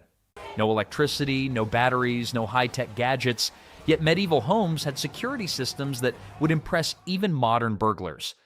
Long before we started relying on wires and Wi-Fi, communities found ingenious ways to protect their homes that worked so well, some of their methods are still in use today. Forget everything you think you know about medieval home security. It's way cleverer than you'd expect. You know that feeling when you can't find your phone and panic sets in? Well, medieval folks had slightly bigger concerns, like surviving another day without becoming victim to the plague, getting robbed by highway bandits, or being accused of turning their neighbor's cow inside out through witchcraft. Yes, really, There are actual court records of that last one. Living in medieval times was basically playing life on extreme difficulty settings, but your odds of survival largely depended on whether you were born with a silver spoon or a wooden ladle in your mouth. The wealthy could expect to live into their 40s or 50s, which might sound terrible by today's standards, but trust me, it was quite the achievement back then. They enjoyed protected living spaces, access to whatever passed for medicine, though you might have been better off avoiding those doctors who thought bleeding you with leeches was the answer to everything, and food that wasn't already half-eaten by rats. Speaking of statistics that'll make you appreciate modern life, the rich had about a 60% chance of reaching age 40. Meanwhile, peasants were lucky to make it to their 30s, dealing with everything from backbreaking labor to sharing their living space with livestock. My history professor once joked that medieval peasants had the world's first open concept living arrangement, because there was literally just one room for everything and everyone. But here's where it gets interesting. The threats weren't always what you'd expect. While Hollywood loves showing armies constantly raiding villages, looking at you, every medieval movie ever made, the real killers were much more mundane. Disease outbreaks could wipe out entire neighborhoods faster than you could say, "Bring out your dead." And yes, people actually did say that. Raiders certainly posed a threat to unprotected areas, but you were more likely to die from a workplace accident, like falling off the cathedral you were building or getting tangled up in a windmill. Here's a fact that'll surprise you. According to medieval court records, more people died from tavern brawls than highway robbery. Apparently, arguing over the last mug of ale was serious business. One particularly famous case from 1345 involved a man who died after being hit with a meat pie during a pub argument. Yes, a meat pie. Medieval food was apparently built to last and to serve as impromptu weapons. The rich weren't immune to danger either, though their threats were often more political than physical. While peasants worried about wolves stealing their sheep, nobles had to watch out for rival families plotting to steal their entire estate. At least they could afford guards, unlike the poor fellow who had to rely on his trusty dog and a system of bells that made his house sound like a year-round Christmas celebration. But perhaps the most fascinating aspect of medieval safety was how it created a complex social system where your survival often depended on your community as much as your wealth. The poor might not have had strong walls or armed guards, but they developed ingenious ways to protect themselves and their neighbors. Which brings us to one of the most impressive medieval security features, the city walls. These massive stone barriers weren't just for show. They were the difference between sleeping soundly and keeping one eye open all night. When it comes to medieval security systems, city walls were the original gated community. Except instead of keeping out door-to-door salespeople, they were stopping entire armies. These massive stone barriers represented the difference between peaceful sleep and constant paranoia, and took dedication to build that would make modern construction projects blush with shame. Take the walls of York, England, for example, 200 years to complete. That's right, the people who started building those walls never saw them finished. Their great-great-grandchildren's great-grandchildren were the ones who finally got to say, "Look, we finally kept up with the Joneses." Modern contractors complaining about supply chain issues might want to keep that timeline in mind next time they're running a few weeks behind schedule. The fascinating part about medieval city walls wasn't just their size, though at up to 40 feet high and 10 feet thick, they were impressive enough to make any modern security expert whistle in appreciation. It was how they created a complete social hierarchy based on distance from the center. Property values in medieval cities worked exactly opposite to modern suburban sprawl. The further out you went, the worse things got. Rich folks claimed the prime real estate near the city center as far from the walls as possible. This wasn't just about showing off their wealth, though medieval nobles never missed a chance to do that. It was practical thinking at its finest. If enemies breached the walls, the wealthy would have plenty of time to finish their wine, pack their jewels, and make a leisurely escape, while the poor folks near the walls dealt with the immediate chaos. Archaeological evidence shows just how seriously medieval cities took their wall maintenance. York's accounts from 1449 show they spent the equivalent of £300,000 in today's money just on basic repairs. That's like paying for a small mansion, except instead of getting a nice house, you're just making sure your existing wall doesn't fall over. No wonder they had to charge people mirage, a special tax just for wall maintenance. Yes, medieval cities basically had HOA fees, and they were just as popular then as they are now. But walls weren't just about keeping enemies out, they turned cities into controllers of their own destiny. Gates could be closed to keep disease out during plague outbreaks, though medieval germ theory left something to be desired. Regulate trade, fancy paying a toll every time you brought your sheep to market, and even enforce curfews. Many cities had strict rules about gate closure times, leading to more than a few unfortunate souls having to spend the night outside because they lost track of time at the local tavern. The truly intriguing part was how these walls influenced daily life. Every city had its own wall culture, specific rules, traditions, and superstitions. Some believed walking the full circuit of the walls would bring good luck, while others had festivals celebrating wall construction anniversaries.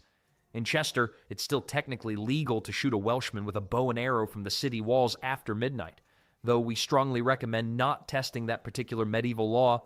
Not everyone could afford the protection of city walls, of course. For those living outside these stone giants, security meant getting creative with what they had. Medieval peasants might not have had fancy walls, but they made up for it with creativity that would put modern DIY home security enthusiasts to shame. Living outside the city walls or in the dodgy neighborhoods within them meant developing security systems that cost next to nothing, because nothing was exactly what most peasants had. Dogs were the medieval version of a home security system, except instead of sending alerts to your smartphone, they'd wake up the entire village with their barking. These weren't your modern pampered pooches who get scared of their own reflection. Medieval dogs were hardy creatures who earned their keep. Archaeological evidence from peasant settlements shows that most families kept at least one dog, with larger dogs near the door and smaller, yappier ones inside that could raise the alarm if someone got past the first furry line of defense. The real genius came in the form of their bell systems. Modern security companies would charge you hundreds for motion sensors, but medieval peasants created their own alert system using bells, string, and whatever bits of metal they could scrounge up. They'd string these makeshift alarms across doorways and windows, creating a network that would make enough noise to wake the dead if anyone tried breaking in. During one archaeological dig in northern England, researchers found remains of these bell systems made from everything from old pot fragments to damaged church bells that had been borrowed when no one was looking. But the most effective security measure wasn't the dogs or the bells. It was the fact that medieval peasant communities were nosier than a modern neighborhood Facebook group. Houses were built so close together that you couldn't sneeze without three neighbors offering their favorite remedy. This closeness wasn't just poor urban planning, it was intentional. When everyone could hear everything, thieves had a hard time operating undetected. The statistics paint an interesting picture. In one well-documented English village from 1324, court records show that 87% of attempted burglaries were stopped by either a dog's bark or a neighbor's intervention. The remaining 13% were mostly inside jobs. Turns out medieval thieves weren't too keen on robbing houses where they'd have to face both angry dogs and even angrier neighbors armed with farming tools. Some peasants got really creative with their security measures. One documented case from 1350 describes a farmer who trained geese to act as guard animals. Apparently, they were even more effective than dogs because you can't bribe a goose with meat. They'll honk at everyone equally, from actual thieves to the local lord himself. Another clever chap filled hollow reeds with dried peas, creating a medieval version of a motion detector that would rattle if someone stepped on them. Living outside the walls also meant developing a different relationship with darkness. While city folk could rely on night watches and guard patrols, peasants created their own systems for dealing with nighttime security. They'd take turns keeping watch, especially during harvest times when their stored food made them prime targets for thieves. One village even implemented a rotation system where each family had to provide one person for night watch duty. Missing your turn meant you had to pay a fine of 2 chickens to the village fund. These resourceful security measures worked surprisingly well, but they weren't perfect. Sometimes you needed something more substantial than bells and barks. You needed locks. While the wealthy had intricate metal mechanisms to protect their valuables, peasants had to get creative with what they had on hand. The medieval security industry had 2 distinct markets: those who could afford metal locks that would make a modern locksmith jealous, and those who secured their doors with whatever they found in the barn that morning. Archaeological finds have blown away experts with just how sophisticated some medieval locks were and how creative the simple ones got. Recent discoveries in York unveiled a merchant's house from 1375 with a lock mechanism so complex it used 3 different keys working in sequence. Apparently, medieval locksmiths didn't get the memo about keeping things simple. These locks weren't just functional, they were status symbols. Having a fancy lock on your door was like driving a Ferrari today. Sure, it got the job done, but mostly you wanted everyone to know you could afford it. The wealthy didn't mess around when it came to protecting their valuables. One particularly paranoid nobleman had a chest with 14 different locking mechanisms. Archaeologists found it with 11 still locked. Seems he forgot to write down the combination. Medieval locksmith guilds were so secretive about their techniques that they made modern tech companies look like open-source enthusiasts. Getting into the guild often required making a masterpiece lock that could only be opened by solving a mechanical puzzle. They were basically the escape room designers of their time. But let's talk about how the other 99% lived. Peasants couldn't afford metal locks, but they came up with solutions that worked surprisingly well. The most common was the wooden bar across the door. Simple, effective, and if someone broke it, you could always make another one from that tree behind your house. Some clever folks developed sliding wooden locks with internal pins made from hardwood, creating a poor man's version of a pin tumbler lock. Court records from 1342 mention a farmer who rigged his door with a series of knotted ropes that had to be untied in the right order to get in. It worked great until winter came and the ropes got wet. Then he spent 2 hours trying to get into his own house. Another popular method involved stacking furniture against the door at night. One court case describes a thief who got in through a window but couldn't leave because the homeowner had blocked the door with every piece of furniture they owned, including their grandmother's favorite chair. Churches and monasteries had the most sophisticated security systems of all. The lock on Durham Cathedral's treasury door required 3 different key holders to open it, and they had to do it simultaneously. It was medieval 2-factor authentication, except instead of entering a code from your phone, you had to track down 3 different monks who'd probably taken vows of silence. The really fascinating part is how these locks influenced medieval society. Having the key to the city gates was a big deal. It meant you literally controlled who came and went. Some towns had laws about who could own certain types of locks. In London, for example, apprentice locksmiths caught making unauthorized copies of keys could lose a hand. Talk about strict workplace policies. But even the best locks were useless without someone keeping watch. That's where the night guards came in, though calling them guards might be a bit generous considering some of them were paid in ale. The medieval night watch wasn't exactly what we call a professional police force.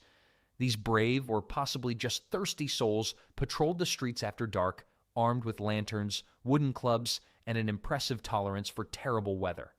Their payment often came in the form of bread and ale. Medieval performance bonuses were a lot more straightforward than today's complicated corporate structures. Records from the 1320s London show the night watch system in fascinating detail. The city was divided into 24 wards, each required to provide a certain number of watchmen based on its size and wealth. Rich neighborhoods had to supply more watchmen, which probably seemed unfair until you realized they were the ones with stuff worth stealing. The standard shift ran from sunset to sunrise, with each watchman expected to walk an average of 12 miles per night. No need for medieval gym memberships when your job involved that much cardio. The watchman's calls became a familiar part of medieval nightlife. 10 o'clock and all's well, they'd shout, though sometimes it was more like 3 in the morning and someone's cow is loose again. These calls served multiple purposes. They let honest citizens know the time, warned potential criminals that someone was watching, and kept the watchmen themselves awake. One particularly creative watchman in York became famous for turning his announcements into rhyming couplets. Medieval court records note that local citizens paid him extra to stop. Their equipment was basic but effective. Each watchman carried a lantern, not so much to see by, but to be seen. The idea was to advertise their presence rather than catch criminals in the act. They also carried wooden clubs, though historical records suggest these were used more often to wake up fellow watchmen who dozed off than to fight criminals. Some cities equipped their watch with special rattles or bells to raise the alarm, creating what must have been the medieval version of a police siren, just with more arm cramping and less electricity. The watch didn't just look for criminals, they were medieval Switzerland army knives of public service. They watched for fires, a major threat when most buildings were made of wood, broke up tavern brawls, sometimes by joining them, helped lost drunks find their way home while envying their access to ale, and even acted as impromptu midwives in emergencies. One account from 1389 describes a watchman who delivered a baby, put out a small fire, and caught a chicken thief all in the same night, earning himself an extra ration of ale and a day off to recover from what must have been a very weird shift. But perhaps the most interesting aspect of the night watch was their record keeping. Every morning, the head watchman had to report to the local authorities about the night's events. These reports provide some of our best insights into medieval nightlife. From them, we know that the most common crimes weren't dramatic heists or murders, but rather small-time thefts and people trying to sneak into the city after curfew without paying the gate tax. Speaking of crimes and punishments, medieval justice had its own special way of dealing with troublemakers. While watchmen could detain suspects, the real entertainment began when the case went to court. Medieval thieves weren't typically after your PlayStation or smartphone. Their shopping list was decidedly more practical. Court records from the 1300s, England read like a medieval grocery list: bread, cheese, tools, clothing, and occasionally someone's prized chicken. One particularly ambitious thief from Norwich got caught trying to steal an entire cow. He might have gotten away with it too if the cow hadn't mooed at the worst possible moment. The justice system had a unique way of handling these criminals. Many towns operated on what we might call a 3 strikes and you're out policy, except the out part was a lot more permanent than just jail time. First-time offenders might get off with a fine or some time in the stocks. Medieval society's version of a timeout corner, except everyone got to throw rotten vegetables at you. Second offenses often resulted in physical punishment, like having your ears nailed to a post. Don't worry, they'd cut you loose eventually. Third time? Let's just say there wasn't usually a fourth time. But medieval justice wasn't all harsh punishments and ear nailing. The system showed surprising nuance through what historians call the bread rule. If you could prove you stole food because you were starving, courts often showed mercy. Records from 1364 describe a man who stole a loaf of bread getting sentenced to work in the baker's shop instead of losing a hand. The baker later hired him permanently. Medieval rehabilitation at its finest. The punishments themselves often matched the crime in creative ways. Steal from a butcher? Enjoy your new job cleaning the slaughterhouse for a month? Take someone's chickens? You're now responsible for feeding every chicken in town. One clever judge made a wine thief serve as the town crier, standing in the street shouting news and announcements until his voice gave out. Statistics from surviving court records paint an interesting picture. In one well-documented town from 1375, about 60% of thefts involved food or clothing, 30% were tools or household items, and 10% were luxury goods. Apparently, medieval thieves were practical folks who'd rather steal a warm cloak than a golden goblet. The conviction rate was surprisingly high, around 70%, mainly because it was hard to be sneaky in a community where everyone knew what color socks you owned. The wealthy didn't get off easy either, though their punishments usually involved their wallets rather than their appendages. One noble caught stealing from a merchant had to pay back triple the value and fund the town's festivities for a year. The merchant apparently made sure that year's festival was extra extravagant. Medieval court records reveal some truly bizarre cases. A man in Canterbury was caught stealing his neighbor's door. Just the door, nothing else. His defense? He claimed the door had blown off in the wind and landed in his yard, and he was just keeping it safe. Another thief tried to steal a beehive but got caught because, well, angry bees aren't exactly subtle accomplices. The most effective deterrent wasn't the punishment itself, but the public shame that came with it. In a world without television or internet, watching someone stand in the stocks was premium entertainment. People would gather around to heckle the condemned, turning punishment into performance art. One town even had a designated shame bell that rang whenever someone was caught stealing, ensuring everyone knew to come watch the show. Through all these measures, walls, dogs, bells, locks, watchmen, and creative punishments, medieval communities managed to create a surprisingly effective security system. It might not have been high-tech, but it had something better: human ingenuity and a strong sense of community justice. Before central heating and insulation, surviving winter was more than just uncomfortable. It was a real challenge. Medieval peasants had to get creative, using whatever they could to fight the cold. Some of their ideas might surprise you, and you'll definitely be grateful for your warm home. Medieval peasant houses weren't exactly architectural marvels. Most were simple one-room structures with walls made of wattle and daub, essentially woven sticks plastered with a mixture of clay, sand, animal dung, and straw. It was like living in a primitive papier-mâché project, except less waterproof and more likely to house uninvited rodent guests. The floors were typically packed earth mixed with straw.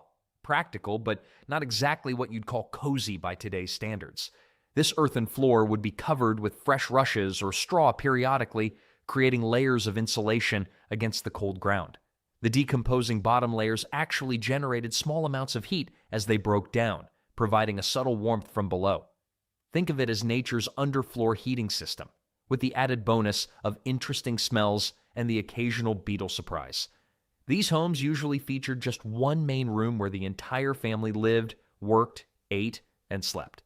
This wasn't a design choice based on togetherness, it was pure survival economics. Heating one room took far less fuel than heating several, and the shared body heat from family members helped maintain a somewhat bearable temperature. Research suggests that each human body gives off roughly the same heat as a 100-watt light bulb.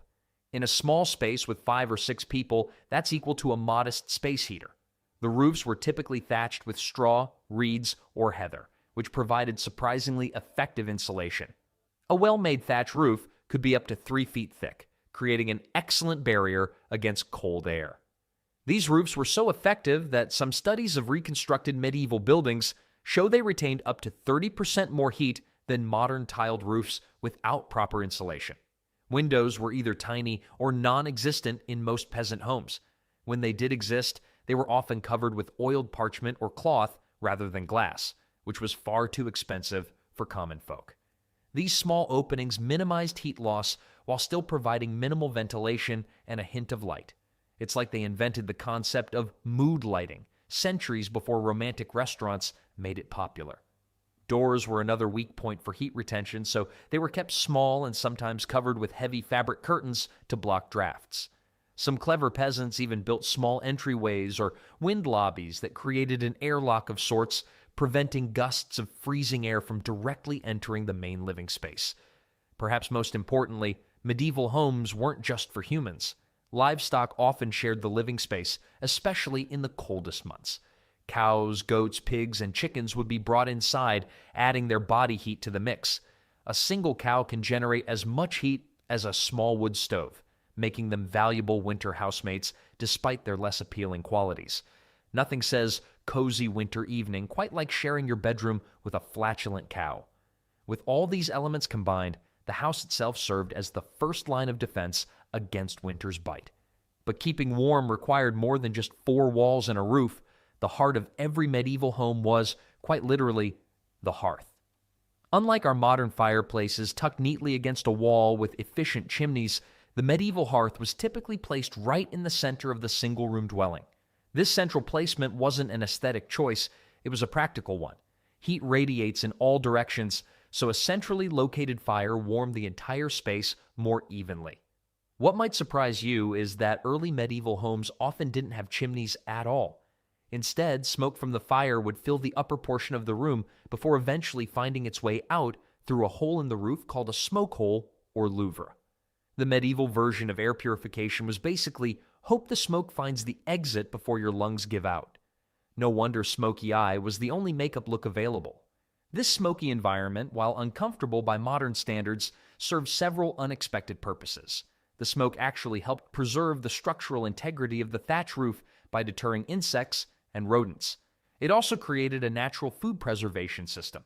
Meat and fish could be hung from the rafters where the rising smoke would cure them, extending their shelf life through the winter months when fresh food was scarce. Medieval refrigeration.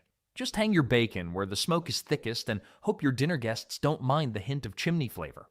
Managing the hearth fire was both an art and a science. Wood was a valuable resource, especially in areas where deforestation had occurred due to population growth and agricultural expansion. By the late medieval period, some regions of Europe had lost up to 70% of their original forest cover, making firewood increasingly expensive and hard to come by. To conserve this precious resource, peasants rarely kept their fires burning continuously. Instead, they would bank the fire, covering hot coals with ash to preserve heat while using minimal fuel, and only build it up when necessary for cooking or during the coldest hours. Many households developed a fire-sharing system where a child might be sent to a neighbor's home with an ember carrier to borrow fire if their own had gone out. Medieval kids didn't just borrow sugar from neighbors, they borrowed the ability to not freeze to death. When wood was scarce, medieval peasants got creative with alternative fuels. Dried peat cut from bogs was commonly used in northern regions, while dried dung from cattle, horses, and other livestock served as a surprisingly effective fuel source elsewhere. Nothing warms your hands quite like a roaring fire fueled by last month's cow droppings. Talk about recycling before it was cool. The tools for managing the fire were simple but specialized. Fire irons, pot hooks, and trivets allowed cooking over the open flame, while fire covers could partially smother the fire to conserve fuel during the night. A well-equipped peasant home might also have a bellows for quickly stoking the flames when needed. The medieval bellows was essentially the first leaf blower, except instead of annoying your neighbors on Sunday morning, it kept your family from freezing.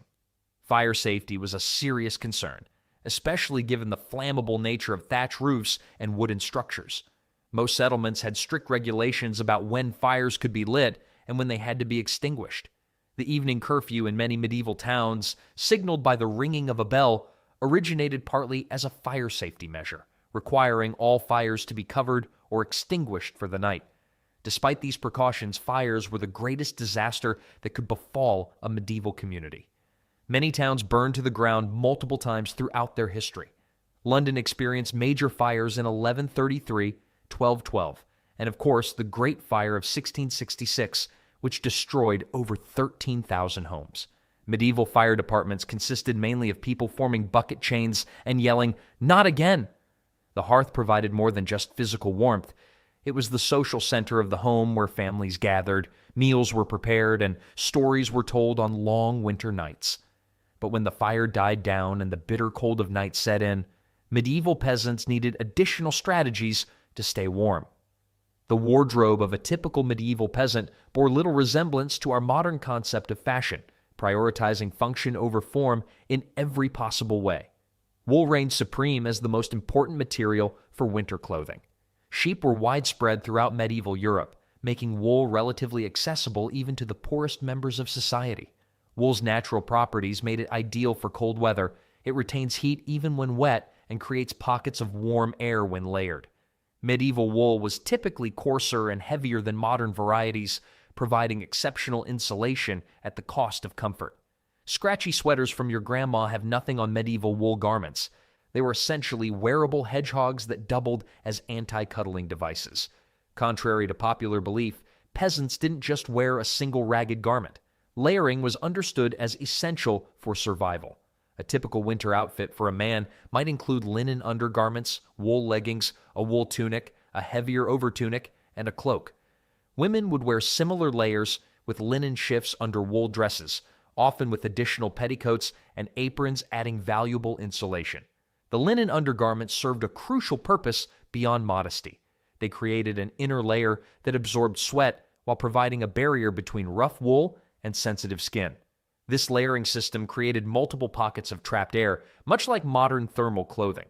Peasants understood the principle of insulation centuries before it became a scientific concept. They were engineering toasty microclimates, while the nobles were too busy figuring out how to make their ridiculous pointy shoes even pointier. Headwear was considered essential, not optional. Medieval people knew that significant body heat escapes from the head, and various forms of caps, coifs, and hoods were worn day and night during cold months. Many of these head coverings extended to protect the neck and shoulders as well, areas particularly vulnerable to drafts. Medieval fashion gave us many things, but hat hair might be its most enduring legacy. Bedhead was simply Tuesday through Sunday hair in the 1300s. Footwear posed a particular challenge. Leather shoes were common, but offered little insulation against cold ground. The solution was to stuff shoes with dried grass, moss, or straw, creating natural insulation. Wealthier peasants might have wooden pattens, essentially medieval galoshes, that lifted feet above the cold, wet ground. For those who couldn't afford leather shoes, simple fabric wrappings bound with cord served as makeshift boots. Nothing says winter fashion quite like feet that smell like a stable and sound like a squirrel nest when you walk. The medieval cloak deserves special mention as perhaps the most versatile garment in a peasant's arsenal against the cold. These large pieces of wool fabric could be wrapped in various ways depending on the weather, serving as coats during the day and blankets at night. Some cloaks featured hoods, while others were worn with separate head coverings. The most prized cloaks were those made from fulled wool, a process of washing, beating, and shrinking the fabric to create an even denser, more windproof material. Gloves or mittens were rare luxuries for most peasants. Instead, they often used hand coverings made from scrap fabric or simply tucked their hands into their sleeves or cloaks. The fingerless mitten design, leaving the fingertips exposed for work while covering the palm and back of the hand, was a practical medieval innovation that remains popular today. Apparently, the "I need to text but it's cold" solution was invented centuries before smartphones. When traveling between villages in winter, peasants employed additional strategies. Fabric could be stuffed between layers for extra insulation. Some would sew small pouches of dried herbs or spices into their clothes, believing these warming agents would help heat the blood. Whether these botanical additions had any real effect is debatable, but the psychological comfort surely helped. But clothing alone wasn't enough to fight the bitter cold of a medieval winter night. As darkness fell completely, other survival strategies came into play. When night fell completely in medieval winter, surviving until morning often depended on one crucial resource: shared body heat. The sleeping arrangements in a peasant home were designed to maximize warmth through proximity, a stark contrast to our modern obsession with personal space and private bedrooms. Most peasant families slept in a single room, often on a large communal bed or sleeping platform. These weren't the separate mattresses we might imagine today. Instead, they typically consisted of a wooden frame filled with straw, which was covered with whatever fabric or furs the family could afford. Richer households might have feather mattresses, while the poorest might sleep directly on straw-covered floors. The entire family, parents, children, grandparents, and sometimes even unmarried relatives or servants, would sleep together on this platform. They arranged themselves strategically, with the youngest and oldest most vulnerable to cold placed in the middle where it was warmest. Medieval sleeping arrangements would horrify today's teenagers who need their privacy to text. Back then, your grandmother could literally read your dreams. Surprisingly, medieval beds were often shorter than modern ones. This wasn't because people were significantly shorter, but because many people slept in a semi-sitting position, believing that lying flat was unhealthy and associated with death. Pillows weren't common, with most people using rolled cloaks or bundles of straw to prop themselves up. Covers consisted of whatever could be spared: woolen blankets, old cloaks, furs if the family was lucky, and sometimes even dried rush mats. Many of these coverings did double duty during the day as clothing. Some regions developed specific bed coverings like the Welsh tapestry blanket, woven from wool with distinct patterns that helped identify family origins. The human body generates approximately 75 watts of heat when resting. Multiply that by 5 or 6 family members huddled together, and you get an effective heating system of around 400 watts, comparable to a small modern space heater. This shared warmth could raise the temperature of a small enclosed sleeping area by as much as 15 degrees, potentially the difference between freezing and surviving a bitter winter night. But humans weren't the only heat sources in medieval homes during winter nights. Domesticated animals were brought inside not just for their protection, but for their valuable body heat. A single cow generates about 500 watts of heat, more than all human family members combined, making livestock excellent winter housemates despite their other less pleasant attributes. Chickens might be kept in baskets under the bed, while smaller mammals like dogs were often encouraged to sleep on the bed itself. Imagine trying to explain to a medieval peasant why modern people kick their dogs off the bed. You mean you have this furry heating device and you don't use it? Even the family pig might be brought inside during the coldest nights, usually relegated to its own corner or pen within the home. Pigs are particularly good heat generators, producing around 400 watts each, roughly equivalent to a small modern space heater. Medieval ASMR was just animal sounds and grandpa's snoring. The boundaries of personal space were vastly different in medieval times, shaped by necessity rather than preference.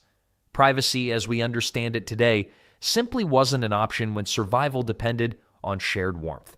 Historical records and literature suggest this constant proximity affected how people viewed personal boundaries, with individuals becoming accustomed to constant physical contact in ways that would seem intrusive by modern standards.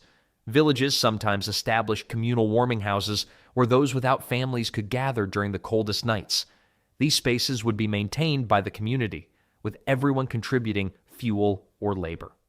Such arrangements helped ensure the survival of widows, widowers, and others who lacked the protection of family body heat. While these communal sleeping methods were crucial for winter survival, they had other benefits too. Once warmed by shared body heat, peasants could make the most of the long winter nights. Winter meant shorter days and longer nights for medieval peasants, and they adapted their activities accordingly. Unlike today's world where electric lights let us ignore natural cycles, medieval people followed the rhythm of the sun, which meant their winter days started later and ended earlier. A typical winter day might begin around 7 a.m. when the weak sunlight finally made work possible and end by 4 p.m. when darkness fell. This gave peasants significantly fewer working hours than during summer when they might labor from dawn at 4 a.m. until dusk at 9 p.m. Their version of winter hours wasn't a corporate policy, but more of a can't see my hand in front of my face, so I might as well sleep situation. This natural reduction in daylight created what historians now recognize as a different winter lifestyle. Evidence from medieval records shows that many communities expected less work during winter months. Agricultural labor decreased dramatically, with much of the time spent on indoor tasks like repairing tools, spinning wool, and weaving. One fascinating aspect of medieval winter sleep patterns was what scholars call segmented sleep. Many people would sleep in two distinct phases. First sleep beginning shortly after darkness fell, followed by a wakeful period of 1 to 2 hours in the middle of the night, and then a second sleep until morning. During this midnight waking period, people would tend the fire, pray, talk quietly, or sometimes even visit neighbors. These midnight social hours created unique bonding opportunities. Records from this era mention people sharing dreams, telling stories, or discussing community matters during these nocturnal interludes. Staying up until midnight wasn't considered partying, it was just Tuesday. Their version of midnight texting was actual face-to-face conversation. The extended darkness also meant more time for rest. Medieval winter sleep patterns often included 8 to 10 hours of total sleep time, plus additional periods of rest by the fire. This extra sleep served a practical purpose. The body burns fewer calories when sleeping, making it an effective strategy for conserving energy when food supplies were limited. Interestingly, many religious customs and festivals took advantage of these winter sleep patterns. Night masses and Christmas Eve celebrations capitalized on the natural midnight waking period, while early morning religious observances were scheduled later in winter than in summer. While the seasonal rhythm provided some benefits, it also created challenges. The long, dark evenings could trigger what we now recognize as seasonal depression. Medieval remedies included communal gatherings, storytelling traditions, and winter festivals designed specifically to combat the psychological effects of darkness and confinement. But to survive those long winter nights, medieval peasants needed more than just sleep schedules and entertainment. During harsh medieval winters, the food people ate wasn't just about survival, it was an important source of warmth. The most popular winter meals were thick, hearty stews that combined whatever ingredients were available from autumn harvests and preserved stores. These calorie-rich concoctions provided crucial internal heating as the body worked to digest them. Preservation techniques allowed medieval peasants to maintain a varied, if limited, diet throughout winter. Salt-preserved meats, smoked fish, dried fruits, nuts, and root vegetables stored in cool, dry places formed the backbone of winter nutrition. The human body generates more heat when digesting foods high in protein and fat, making these preserved items especially valuable. Bread remained a staple year-round, often making up more than half of a peasant's daily calories. Winter bread was typically denser and darker than summer varieties. The process of making bread, kneading, rising, and baking, also added welcome warmth to the home. Medieval baking shows weren't about fancy decorations, but rather how many people can huddle around this oven without getting third-degree burns.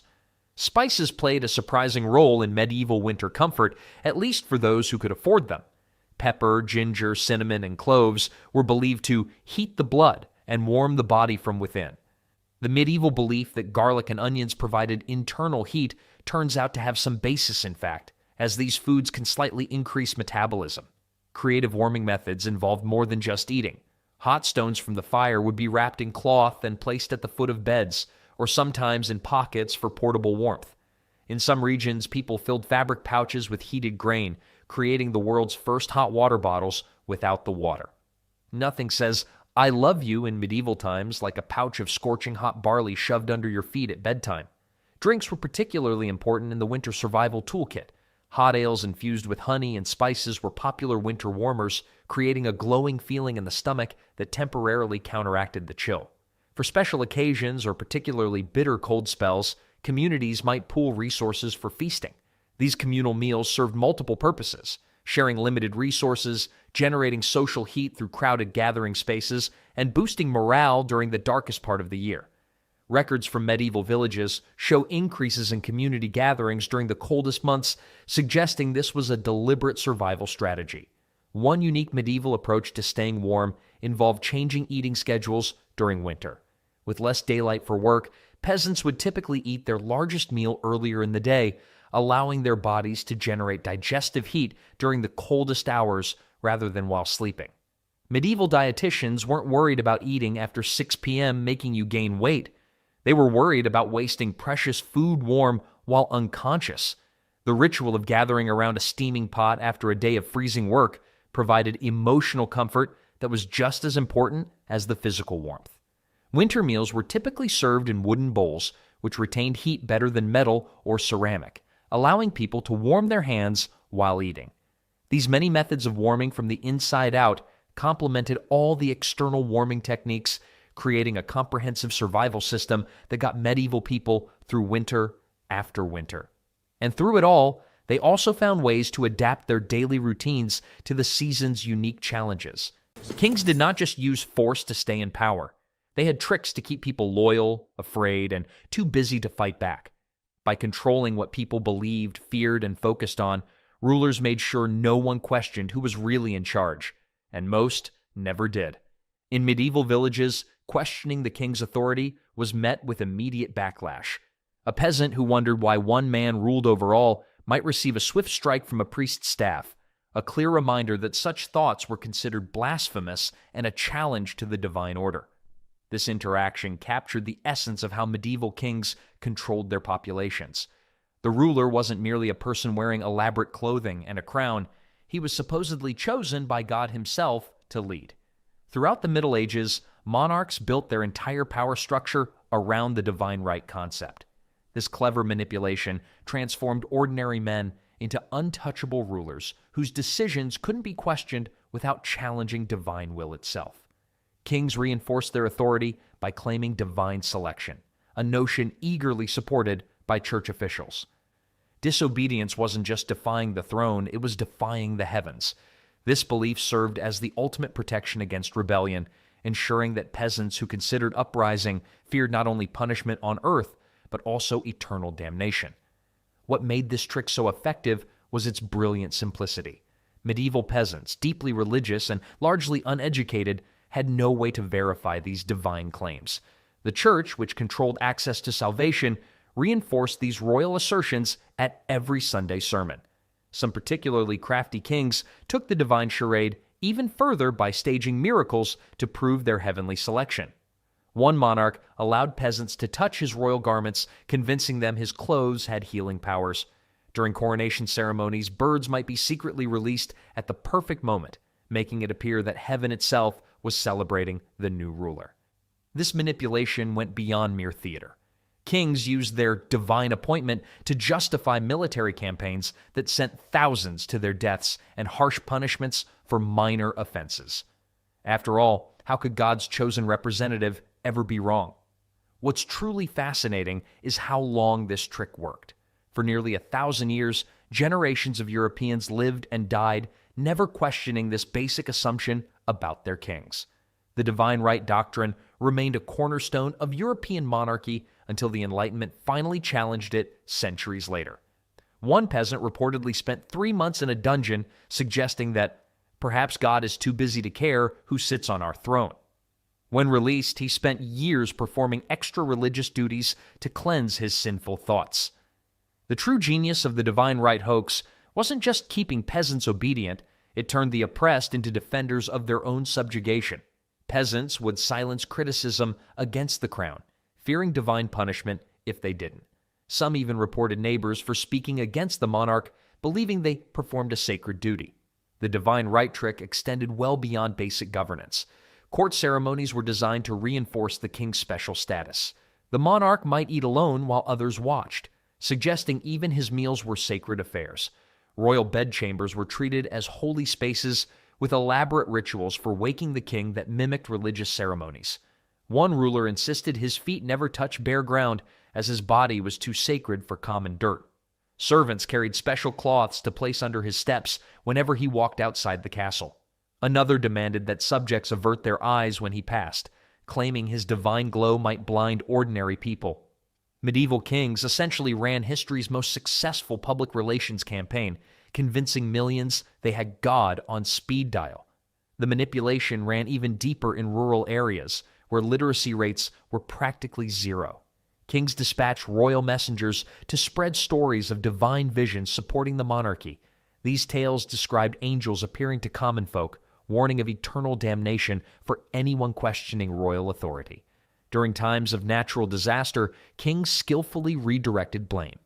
Rather than accepting responsibility for poor preparation or response, they declared these events punishment for the people's insufficient loyalty.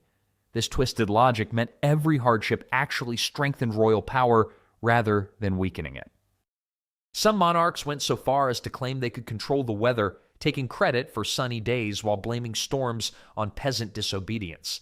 There's one particular drought where a king performed an elaborate ceremony, and when rain came 2 weeks later, he was celebrated as having divine influence, despite the suffering that occurred during those 2 weeks. Kings didn't rule through physical force alone.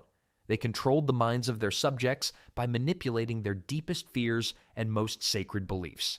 When you convinced medieval peasants that defying you meant defying God, you created control that armies alone could never achieve.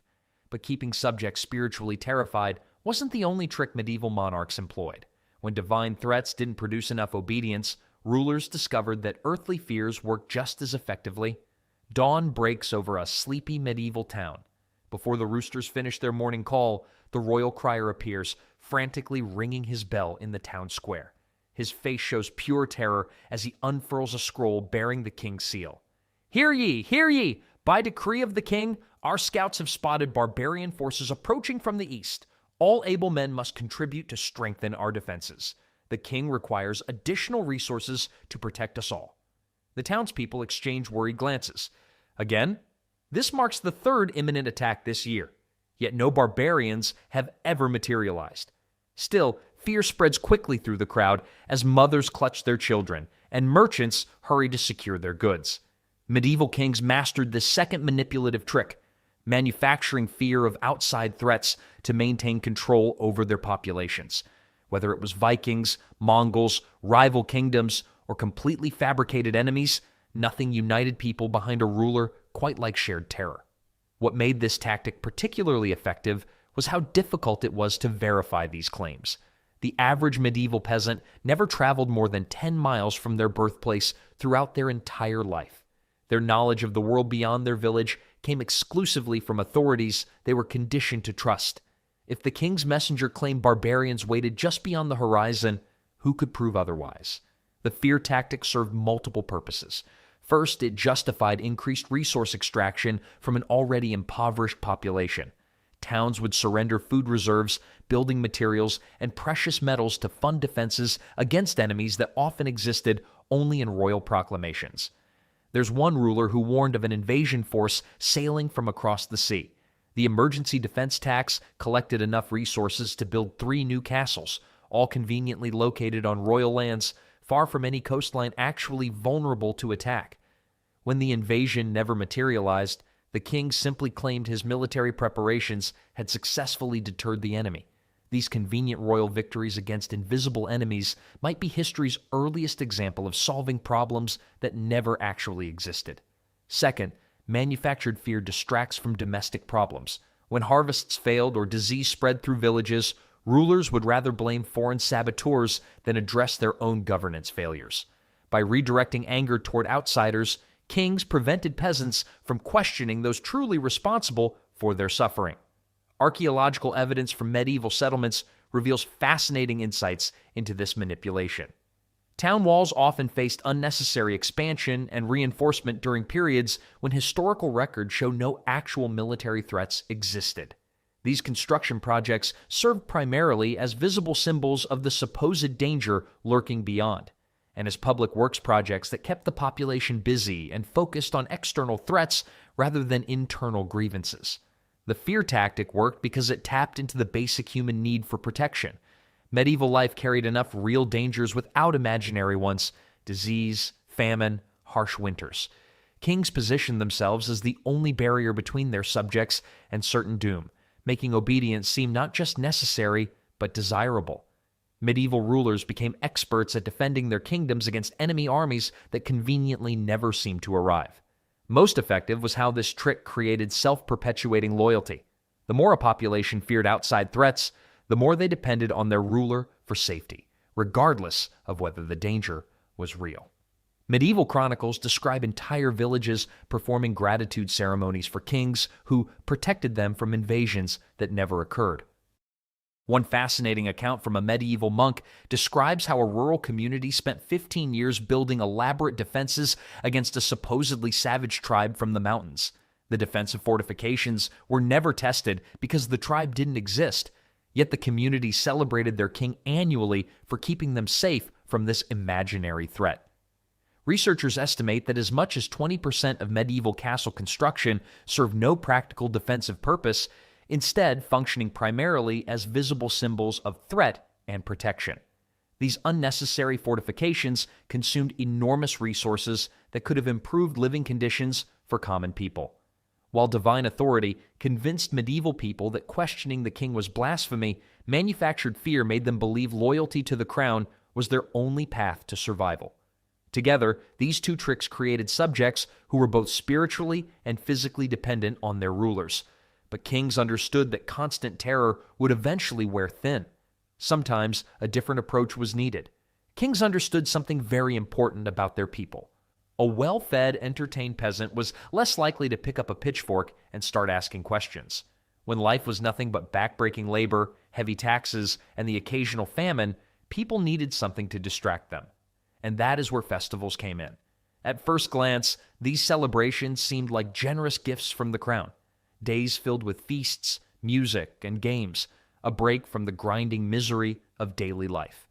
But festivals were more than just fun. They were carefully planned tools of control, ensuring that the peasants remained obedient while thinking they were being rewarded. Give people just enough joy to keep them from realizing how miserable they are. A strategy so effective, even modern workplaces still use it. One of the most effective distractions was the sheer amount of drinking involved. Ale flowed freely, sometimes even provided by the ruling class.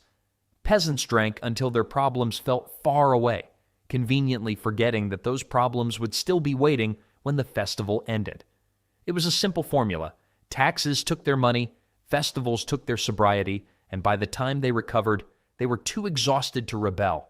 Competitions were another essential part of these events. Archery contests, wrestling matches, and games of skill gave commoners a rare chance to prove themselves. The reward? Sometimes it was a prize, but more often it was just the thrill of victory. And that thrill kept people invested in the system. If a peasant won a contest and was praised by the local lord, it created the illusion that status was flexible, that talent, not birth, determined one's place. Of course, the moment the festival ended, that same peasant went right back to working the fields. But for a brief moment, they could pretend they mattered. Entertainment was just as important as food and drink. Minstrels, jesters, and performers filled the streets, keeping people occupied with music and comedy. Some of the jokes even made fun of the nobility, but only in ways that were safe. A king might allow a fool to joke about his bad breath, but not about his bad policies. Mocking the ruler's fashion choices?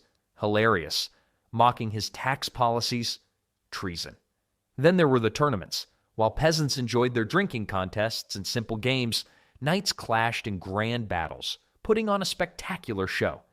These tournaments reinforced the idea that war was noble, that knights were heroes, and that the entire feudal system was a natural order. The reality? Most knights were just well-paid enforcers for the crown, but as long as the peasants were dazzled by the sight of armored warriors clashing in the arena, they did not stop to think about who those warriors actually served. Of course, not all festivals were about joy. Some had a darker purpose, public executions disguised as entertainment. A criminal or a political opponent conveniently labeled as one would be brought before the crowd, and the people were encouraged to cheer as justice was served. These events reinforced royal authority, reminding everyone what happened to those who stepped out of line. It was the medieval equivalent of a public service announcement: crime does not pay. But watching the punishment, that's free. Kings also knew how to use festivals to manipulate emotions. If taxes had been raised recently, a festival was the perfect way to keep people from complaining too much. If a war had gone badly, a grand celebration could turn attention away from the losses and focus on glorious sacrifice. And if the harvest had been terrible, well, at least there was still ale. These events served another purpose as well, draining the peasants' energy. After days of feasting and celebrating, people were too tired, too hungover, or too distracted to think about rebellion. By the time they returned to their daily routines, they had lost whatever anger or frustration they might have had. It was a cycle that repeated year after year, keeping society stable, at least from the king's perspective. And when festivals were not enough, the rulers had other tricks. The most reliable trick of all, keeping them too broke to complain. The medieval peasant did not need to wonder where their money was going. They already knew. It was going straight into the pockets of the king, the nobles, and anyone else who decided they deserved a cut. The tax system was not just unfair, it was a masterpiece of never-ending payments, ensuring that peasants could never truly get ahead. And just when people thought they had paid their dues, another tax appeared, as if by magic. A magic trick so good it is still being performed today. Everything had a price. There was a tax for farming the land, a tax for using the mill, a tax for getting married, and even a tax for simply existing. If someone owned a cow, they paid a tax. If they had a chimney, they paid a tax. If they breathed too confidently, they probably paid a tax for that too. The idea was simple. No matter how hard peasants worked, they would never have enough to challenge the system. The worst part? The rules could change at any moment.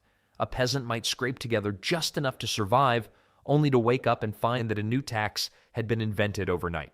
Maybe the king needed more gold for a war, or a noble had decided that walking on a certain road should cost extra. It was a lot like playing a game where the rules change every 5 minutes, and the only guaranteed outcome is losing. Wars were one of the best excuses for raising taxes. If a king wanted to invade a neighboring land, he could not just ask politely for money, he had to take it. So he declared a war tax, claiming it was necessary for protection. Even when the war ended, the tax often did not. Because what ruler would ever turn down free money? Some taxes lasted for generations, long after the original reason for them had been forgotten. The church was no stranger to this system either. Tithes were required.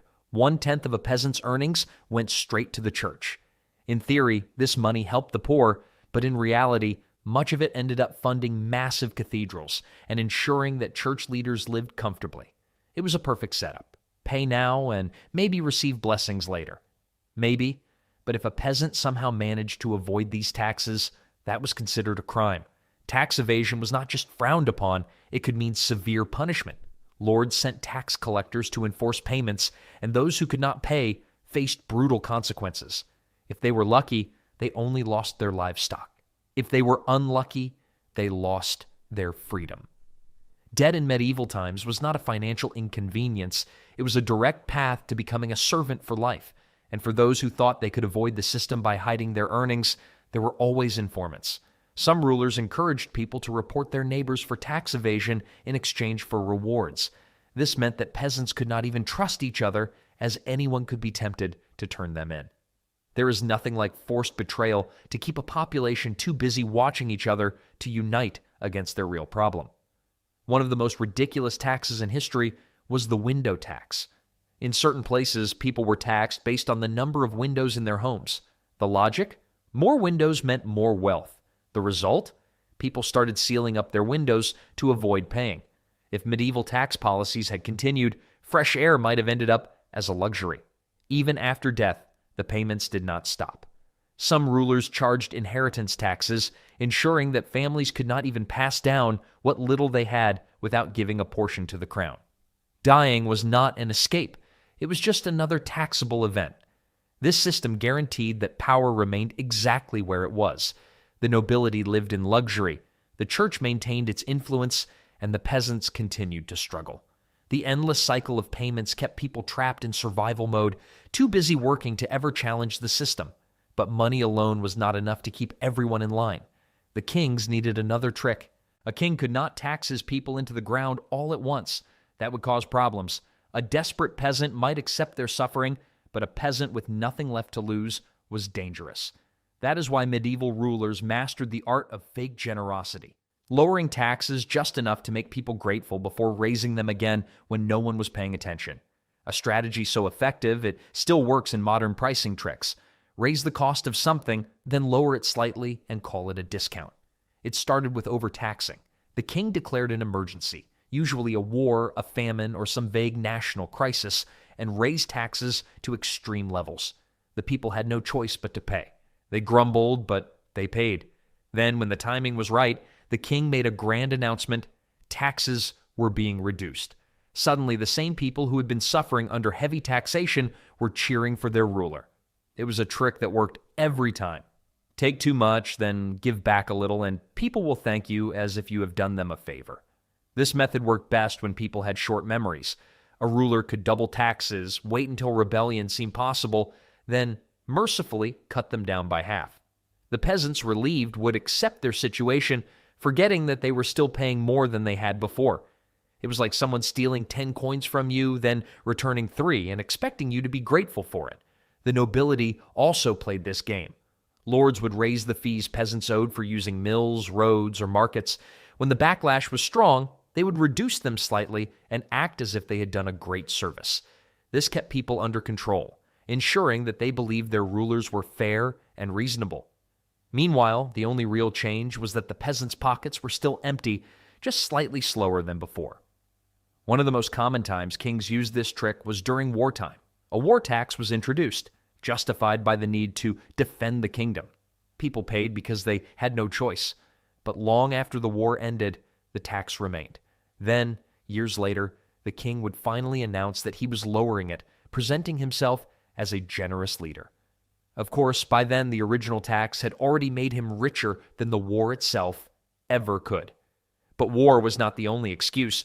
Some rulers introduced temporary taxes that somehow became permanent. The infamous ship tax in some places was supposed to fund the navy, but even when there were no ships to build, the tax remained. Another example was the bridge tax, meant to pay for the construction of new crossings over rivers.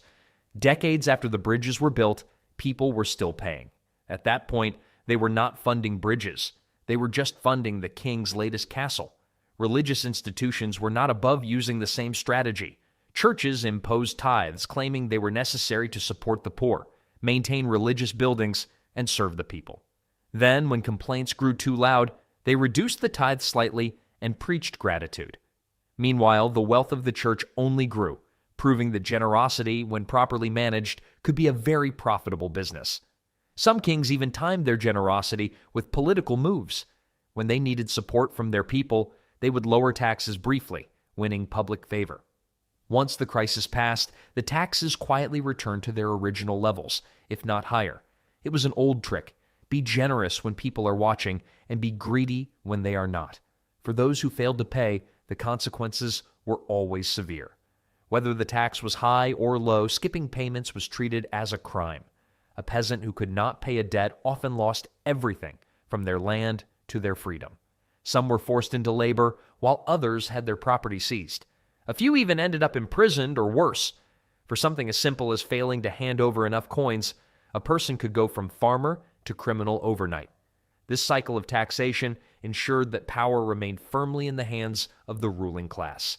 No matter how much money was taken, people were always made to believe they were getting a fair deal. The king's generosity was an illusion, carefully crafted to keep peasants from ever realizing just how much they were being taken advantage of. But taxes and fake generosity were only part of the strategy. The real key to maintaining power was controlling something else. Medieval kings understood that knowledge was dangerous, so they made sure it stayed in the hands of those who served them. Keeping peasants illiterate was not just a side effect of their difficult lives, it was a deliberate strategy. Because a peasant who could not read could not question, and a peasant who could not question was as harmless as a well-fed pig. Reading and writing were skills reserved for the nobility, the clergy, and a few select officials. Peasants had no access to books, no schools, and no real way to learn. In some cases, it was even illegal for commoners to be educated. The reasoning was simple. If people could read, they might start asking why the king had so much while they had so little. And that was a question no ruler wanted to answer. Laws were intentionally written in ways the common folk could not understand. Royal decrees were issued in Latin or French, languages spoken only by the upper class. Even local laws, which affected peasants the most, were kept confusing and vague. If someone was accused of breaking the law, they had to rely on a noble or a priest to explain it. And let's be honest, that explanation probably included the words, "pay a fine," or "off to the dungeon with you." Books were not just rare, they were locked away. Some were literally chained to church walls, ensuring that only priests or high-ranking officials could read them. And when books were copied by hand, since the printing press had not been invented yet, they were expensive, making them impossible for ordinary people to own. If a peasant somehow got hold of a book, it was probably by accident, and they would likely trade it for something more useful, like food or firewood. Churches played a big role in keeping knowledge restricted. Since most education came from religious institutions, priests controlled what was taught. And what was taught? Obedience, morality, and the idea that suffering in this life would lead to rewards in the next. Peasants were encouraged to accept their place and trust that their hardships were part of a divine plan. Meanwhile, the priests themselves had libraries filled with books that contained ideas too dangerous for the common folk. Even when someone managed to learn how to read, there was little they could do with that skill. Writing materials were expensive, and there were hardly any books available for them. Information was passed down orally, but that also made it easy for rulers to control the narrative. Peasants only knew what their lords and priests wanted them to know. And if the truth got a little adjusted along the way, well, who was going to argue?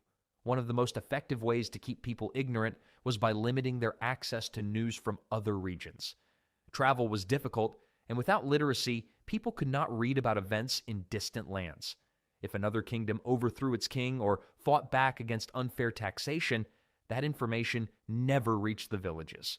Kings did not need to silence rebellious ideas if those ideas never arrived in the first place. Even the nobility had to be careful with knowledge. A well-educated noble might start questioning the king's authority, and that could lead to dangerous thoughts.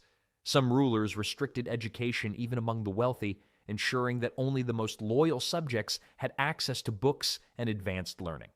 A noble who read too much might start thinking, and a noble who thought too much might start plotting. Illiteracy ensured that power remained exactly where the king wanted it. Peasants could not write complaints, spread rebellious ideas, or even understand the laws that controlled them.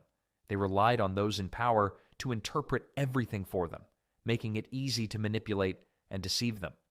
And if a peasant did somehow manage to challenge the system, well, that is where the church came in handy again.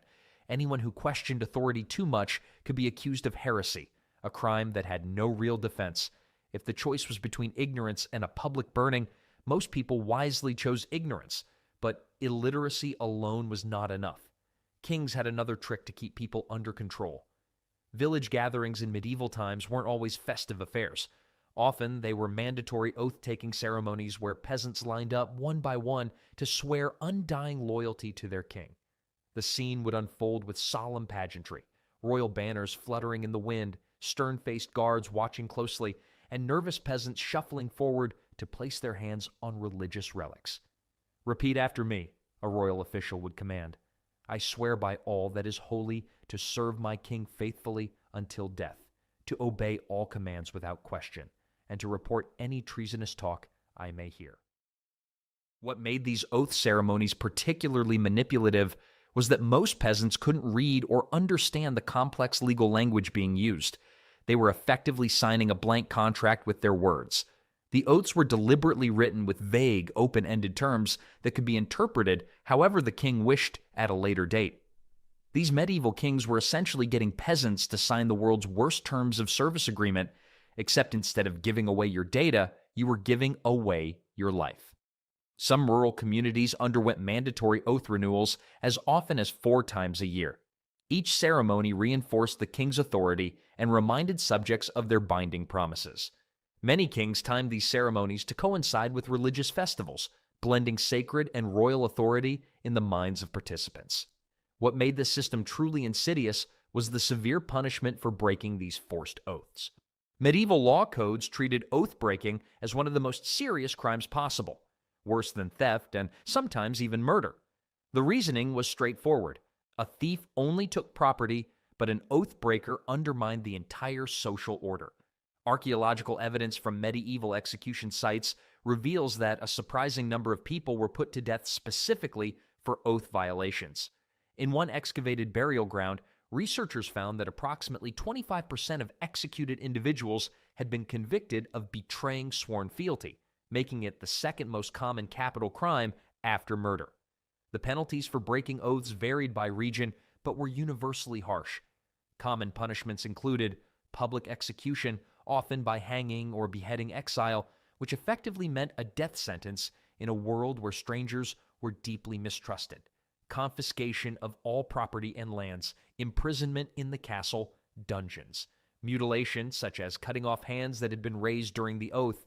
Medieval kings basically invented the terms and conditions may change at any time policy, except the penalty for violation wasn't just losing your account, it was losing your head. Perhaps the most twisted aspect of this system was its one-sided nature. While peasants faced death for breaking their forced oaths, historical facts reveal numerous instances of kings brazenly violating their own coronation oaths with zero consequences.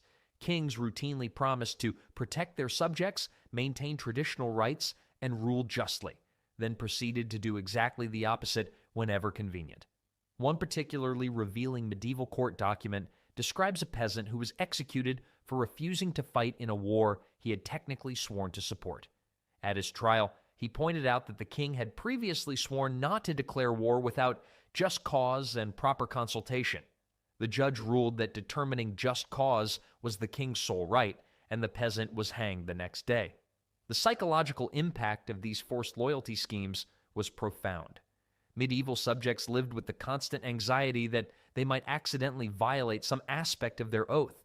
This created a population that overcompensated with displays of loyalty and reported even minor complaints against the crown, anything to avoid being labeled an oath breaker. Historians have discovered that many rural villages appointed oath keepers, local officials whose job was to remind people of their sworn obligations and report any violations. These individuals became the king's eyes and ears in remote communities, turning neighbors against each other through institutionalized surveillance. The oath system was particularly effective because it exploited medieval people's deeply held religious beliefs. Swearing on holy relics or sacred texts meant invoking divine punishment for breaking one's word. Kings cleverly positioned themselves not just as the earthly enforcer of oaths, but as the representative of God's will on earth. This forced loyalty scheme created a perfect trap.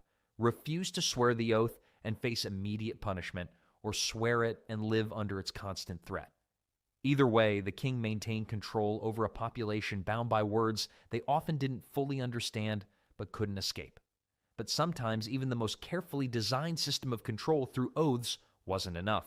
When kings needed to make examples of those who stepped out of line, they turned to an even more sinister approach. 2 men stand before the king's court, both accused of the same crime, stealing a loaf of bread. The first man wears tattered clothes, his hands calloused from farm work. The second wears fine garments, a noble's ring glinting on his finger. For the crime of theft, declares the judge, the peasant shall lose his right hand and spend 5 years in the dungeon. Turning to the nobleman, the judge's tone softens. For your misunderstanding, a fine of 2 silver coins should settle the matter. This wasn't some rare miscarriage of justice in medieval times. It was the system working exactly as designed. Medieval kings mastered the art of selective punishment, creating 2 entirely different legal worlds: harsh justice for the powerless and gentle mercy for the powerful. Medieval law codes explicitly outlined different punishments based on social class. In many kingdoms, the exact same crime carried penalties that varied dramatically depending on who committed it. A survey of 13th century criminal cases shows that nobles convicted of serious crimes paid fines in 85% of cases, while commoners convicted of identical offenses faced corporal punishment or execution 90% of the time. This wasn't accidental. It was a codified policy. Medieval justice operated like a restaurant with 2 menus: the peasant menu, where every dish costs an arm and a leg, sometimes literally, and the noble menu, where everything costs pocket change. The selective punishment system served multiple purposes. First, it reinforced social hierarchy by making the consequences of breaking rules fundamentally different for each class. Nobles learned they could get away with nearly anything, while peasants learned that even minor infractions could destroy their lives. Second, it created a powerful incentive for peasants to accept unfair treatment rather than seek justice. When challenging a noble meant facing a biased court system, most commoners simply endured abuse rather than risk punishment themselves. One of the clearest examples of this manipulation was the medieval forest law system. In many kingdoms, hunting in royal forests was forbidden to commoners but permitted for nobles. A hungry peasant catching a rabbit to feed his family could face execution, while nobles hosted elaborate hunting parties in the same forest with the king's blessing. Over 400 peasants were executed for forest law violations over a 50-year period in just one county. During the same period, 0 nobles faced execution for identical offenses. When caught, nobles typically paid nominal fines or received formal warnings. The king's forest was basically medieval Europe's most deadly petting zoo, at least if you were poor. The absurdity of selective punishment extended to all aspects of life. A nobleman who killed a commoner might pay a small fine called vergild, essentially a murder fee, while a commoner who accidentally injured a nobleman could face torture or execution. Medieval law literally put a price on human life, with nobles valued as much as 30 times higher than peasants. Even speaking carried different risks depending on social status. Court transcripts show cases where peasants were severely punished for disrespectful language, while nobles routinely used the same words without consequence.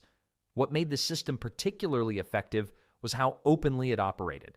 Kings didn't hide the double standard. They celebrated it as proper and natural. Royal proclamations and church teachings reinforced the message that different classes deserved different treatment, making injustice seem like divine order. The psychological impact was profound.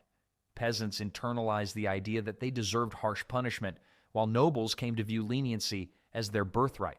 This created a society where the oppressed often defended the very system that oppressed them. For medieval kings, justice wasn't blind. It was carefully calibrated to maintain power. While forced oaths bound peasants to obedience through sacred promises, selective punishment ensured that breaking those oaths carried consequences only for those without power or connections. But medieval kings understood that controlling people required more than just punishment. Sometimes the most effective manipulation involved giving peasants the illusion of choice while ensuring the outcome was predetermined. This led to perhaps the most psychologically sophisticated royal trick of all.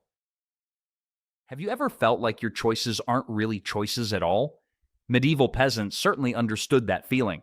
Welcome to one of history's most clever manipulations, the fake choice trick. Picture a village square filled with anxious peasants. The king's messenger announces wonderful news. His Majesty, in his infinite wisdom, will allow you to select your next tax collector. Your choices are the duke's cousin, the baron's son, or the king's nephew. The crowd murmurs with confusion. Is this really a choice at all? Medieval kings mastered the art of offering carefully constructed choices that created the illusion of freedom while ensuring outcomes already decided by the crown. This psychological manipulation was remarkably effective at making peasants feel invested in decisions they had no real power to influence. Court documents from medieval Europe reveal numerous examples of these sham elections and consultations. A 14th century French province describes a town election where peasants could vote for one of 3 candidates, all of whom were related to the royal treasurer and committed to implementing the same tax increase. Medieval democracy was like being asked if you wanted to be executed by sword, axe, or arrow. Technically a choice, but none of the options involved staying alive. The fake choice trick took many forms. Sometimes kings would allow villages to select their local officials from a pre-approved list of nobles loyal to the crown. Other times they would consult with peasant representatives about new laws, after those laws had already been written and sealed with the royal stamp. Historical evidence suggests this manipulation was shockingly effective. Town meetings show that peasants often vigorously debated these false choices, fighting passionately over which pre-selected noble would rule them or which method of taxation would drain their resources. One medieval chronicle describes a village that spent 3 days in heated argument over which of the king's 2 cousins should become their new lord, unaware that both candidates had already agreed to implement identical policies that would double the village's tribute to the crown. The psychological power of fake choices comes from a simple truth about human nature. People who believe they've participated in a decision feel more invested in the outcome, even when their participation was meaningless. Medieval kings exploited this principle masterfully. By giving peasants the appearance of input without the substance, they created subjects who felt personally responsible for decisions that had been made for them. This false sense of agency made resistance less likely and compliance more willing. These kings were running a political magic show where peasants thought they picked the card, but the deck was stacked the whole time. One clever monarch reveals a systematic approach to fake choices. When introducing a new tax, royal officials would present 3 options to village elders: a very high tax, an impossibly high tax, or a moderately high tax. When the elders inevitably chose the reasonable option, they would return to their villages feeling they had secured a victory, unaware that the moderate rate was exactly what the king had planned to collect all along. Archaeological evidence adds another dimension to our understanding of this manipulation. Excavations of medieval village meeting halls have uncovered voting tokens and rudimentary ballot boxes, suggesting elaborate performances of democracy in communities that had no real political power. These artifacts reveal the extent to which kings invested in maintaining the illusion of choice. The fake choice trick extended beyond politics into justice and daily life. Accused criminals might be offered the choice between confession with a lighter sentence or maintaining innocence and facing torture, a choice designed to extract confessions regardless of guilt. Village disputes would be settled by neutral judges who happened to be appointed by and loyal to the local lord. What made this manipulation particularly effective was how it co-opted natural leaders. Kings would identify influential peasants and give them minor roles in the decision-making theater, effectively turning potential resistance leaders into unwitting agents of the very system that oppressed them. While selective punishment created fear through unequal justice, the fake choice trick worked by manufacturing consent. Together, these 2 tactics ensured that medieval kings maintained control not just through force, but through sophisticated psychological manipulation that remains relevant even today. But sometimes, even fake choices weren't enough to prevent new ideas from threatening the established order. Kings needed a more fundamental method to suppress dangerous thinking that might lead to real change. A peasant stands nervously before the village council holding a crude wooden model of his invention, a modified plow that could till twice the land in half the time. Instead of excitement, his innovation is met with suspicious glares and whispered accusations of witchcraft. By sunset, his workshop had been searched, his prototype destroyed, and his family warned about the dangers of unnatural thinking. This scene played out countless times across medieval Europe, reflecting the final and perhaps most fundamental trick medieval kings used to control their populations, systematically suppressing innovation and change. Medieval rulers understood that new ideas threatened the established order. A society that embraced change might question why kings ruled in the first place. The solution? Create a culture where innovation was not just discouraged, but actively feared. Historical facts reveal how thoroughly this anti-innovation mindset was embedded in medieval society. Court documents from the period show that people who introduced new farming techniques, unfamiliar tools, or foreign concepts faced serious accusations ranging from heresy to witchcraft. One rural inventor who designed an improved water wheel was fined for attempting to interfere with God's established order of labor. The kings had a simple philosophy about new ideas. If it wasn't done in grandfather's time, it probably deserved a stint in the dungeon. Kings enforced this fear of change through multiple channels. Religious authorities taught that God had established the proper way to do everything, and deviation was sinful pride. Legal codes imposed harsh penalties for abandoning traditional methods. Social pressure made innovators into outcasts, with neighbors shunning anyone who seemed too clever for their own good. The suppression extended beyond technology to social ideas. Historical accounts describe villagers being punished for suggesting alternative ways to organize harvest labor or distribute communal resources. One medieval chronicle mentions a farmer who proposed rotating village leadership positions instead of having hereditary village elders. He was publicly flogged for promoting dangerous foreign notions. Perhaps the most revealing evidence comes from sumptuary laws, strict regulations controlling what different social classes could wear, eat, and own. These laws went beyond mere displays of wealth. They criminalized any attempt by lower classes to adopt the customs, speech patterns, or knowledge associated with their betters. Peasants caught wearing clothes above their station could face harsher punishment than one caught stealing food. A remarkable case from the 15th century describes a merchant fined an entire year's profit for using certain phrases considered noble speech in public documents. While nobles called it maintaining tradition, peasants called it the original dress code violation, with penalties slightly worse than detention, more like detention for life. The psychological impact of this systematic suppression was profound. Medieval communities developed a deep-seated conservatism where people automatically rejected unfamiliar ideas without consideration. Innovation became associated with danger, punishment, and social rejection, a connection that served royal interests perfectly. What made this manipulation particularly effective was how it became self-enforcing. Kings didn't need to personally suppress every new idea. They created a culture where communities policed themselves, with ordinary people shutting down innovation before it could spread.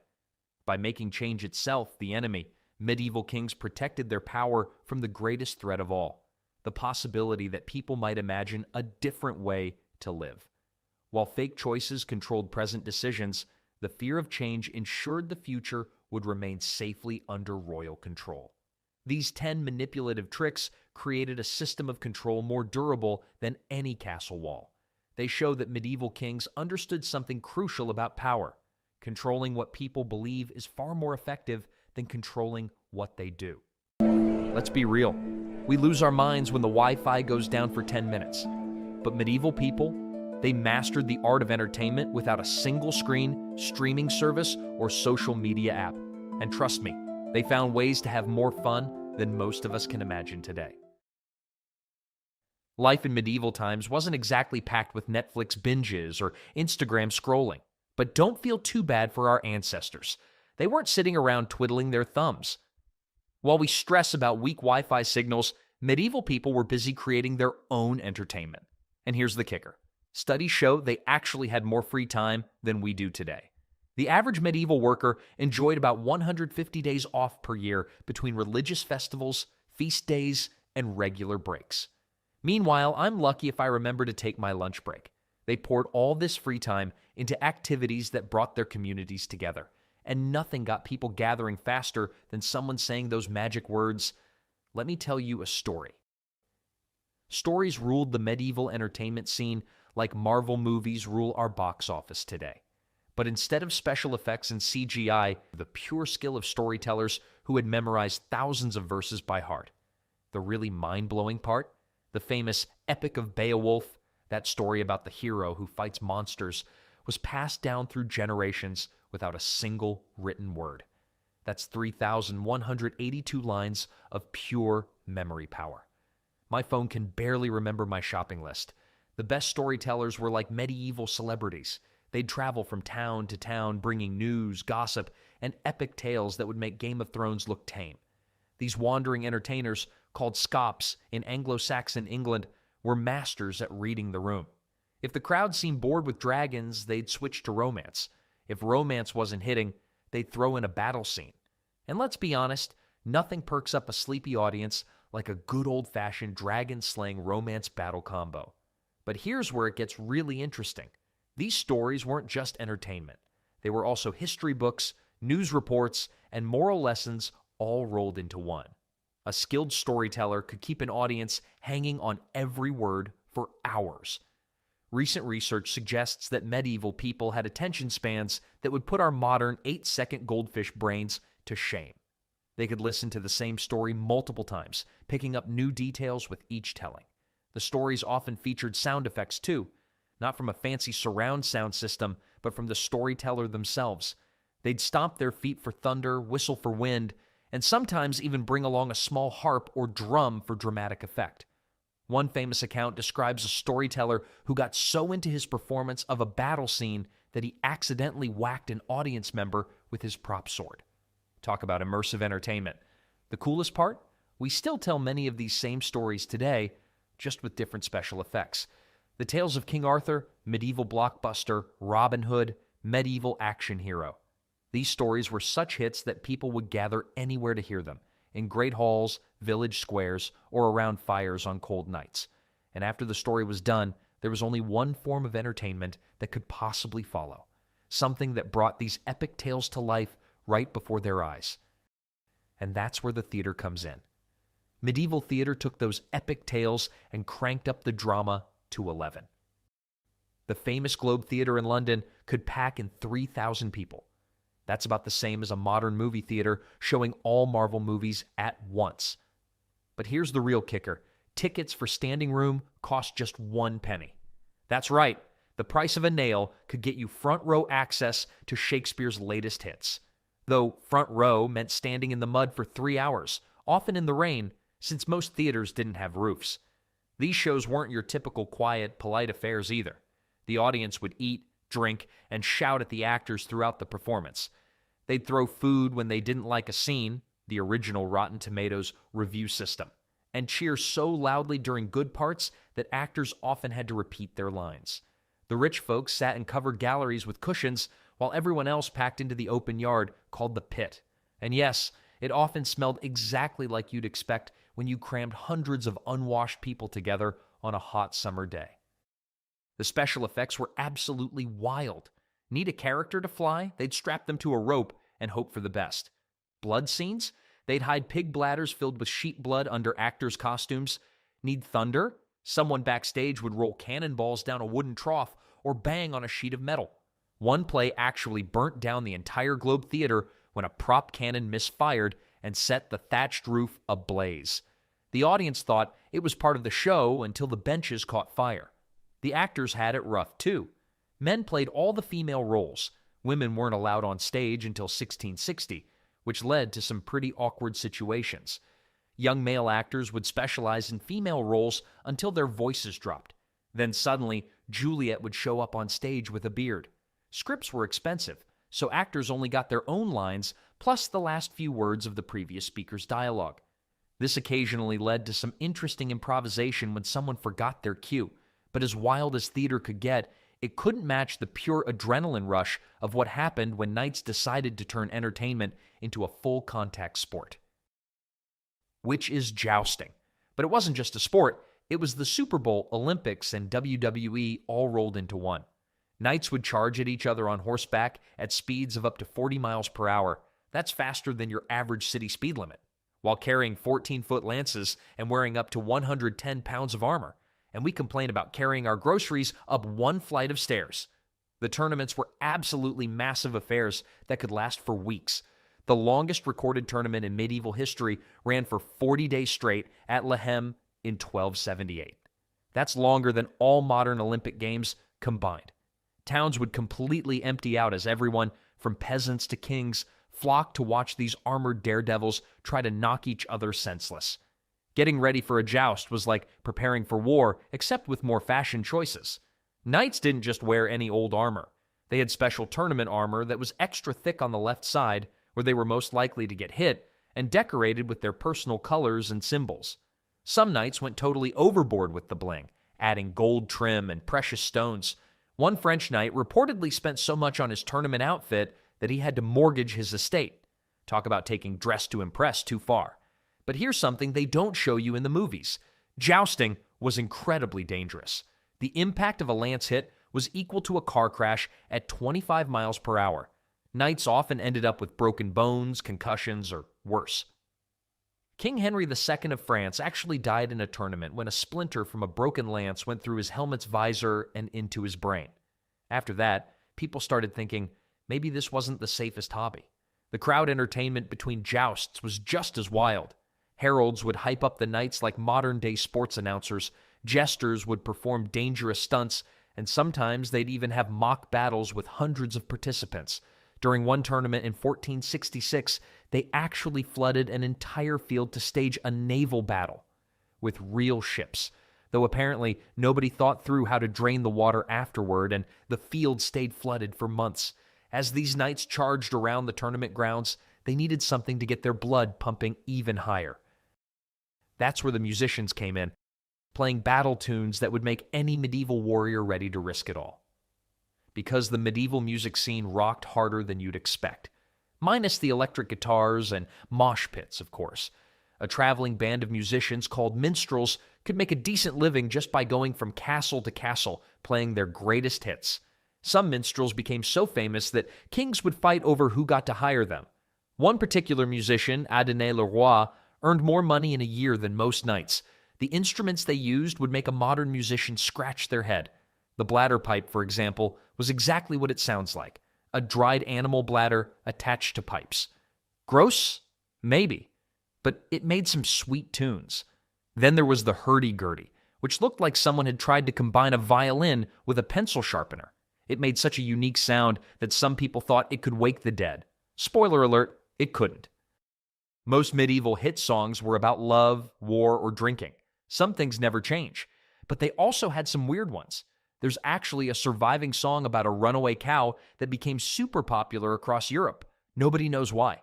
Another chart topper was just straight up complaints about how hard it was to wake up early for church. Medieval people, they were just like us. The really wild part? Musicians weren't allowed to play certain combinations of notes because the church thought they might summon demons. The devil's interval, a particular musical pattern, was so feared that musicians could get in serious trouble for playing it. That's like getting arrested today for playing too much heavy metal. All this music made people hungry, though. Lucky for them, medieval folks knew how to throw a feast that would make your average all-you-can-eat buffet look like a light snack. And speaking of snacks, if you thought preparing a modern Thanksgiving dinner was stressful, you wouldn't have lasted a day as a medieval feast cook. Just check out the shopping list from a royal feast in 1387. 8,000 sheep, 2,000 pigs, 1,300 deer, 400 oxen, and so many birds that the cooking staff literally gave up counting. And this 3-day food extravaganza was considered modest by medieval standards. Some feasts went on for weeks. Good luck fitting that in your fridge's leftover container. These weren't just regular meals with extra food. They were full-blown entertainment events where the food itself was part of the show. Cooks would dye peacocks blue and reassemble them with all their feathers after cooking, just for dramatic effect. They'd serve pies with live birds inside that would fly out when someone cut into them. One particularly extra chef created a giant pastry castle, complete with working drawbridge and tiny sugar knights inside. Talk about playing with your food. The seating arrangement at these feasts was serious business. The closer you sat to the host, the more important you were. Getting demoted to the kiddie table could literally ruin your social status. And the salt. There was usually one fancy salt cellar on the table. If you sat above the salt, you were cool. Below it? Not so much. That's actually where we get the phrase salt of the earth, though nowadays it's meant as a compliment rather than a sick medieval burn. The drinks flowed freely too. Medieval people didn't trust water. Fair enough, it usually wasn't clean, so they drank weak beer or wine instead. Even breakfast often came with a cup of beer. The average person drank about a gallon of liquid per day. But before you start thinking medieval times were one big party, remember their beer was much weaker than today's, about the strength of a modern kombucha. Between courses, guests would entertain each other with riddles, jokes, and stories. Some of these medieval dinner party games have survived. One popular one was Who Am I?, where you had to guess which historical or legendary figure was stuck to your forehead. Another involved trying to eat an apple floating in a bucket of water without using your hands, medieval bobbing for apples. After all that eating and drinking, some folks would pull out the real entertainment, a good old-fashioned game of chess. Though fair warning, medieval chess was way more intense than your casual Sunday match, because chess in medieval times wasn't just a quiet game between two people, it was practically a blood sport. The oldest complete chess set we have, the Lewis Chessmen from 1150 AD, shows kings with swords and queens looking absolutely terrified. Honestly, same. One medieval writer actually complained that chess players got so worked up they often broke the board over each other's heads. That's taking checkmate a bit too seriously. The gambling on chess games was completely wild.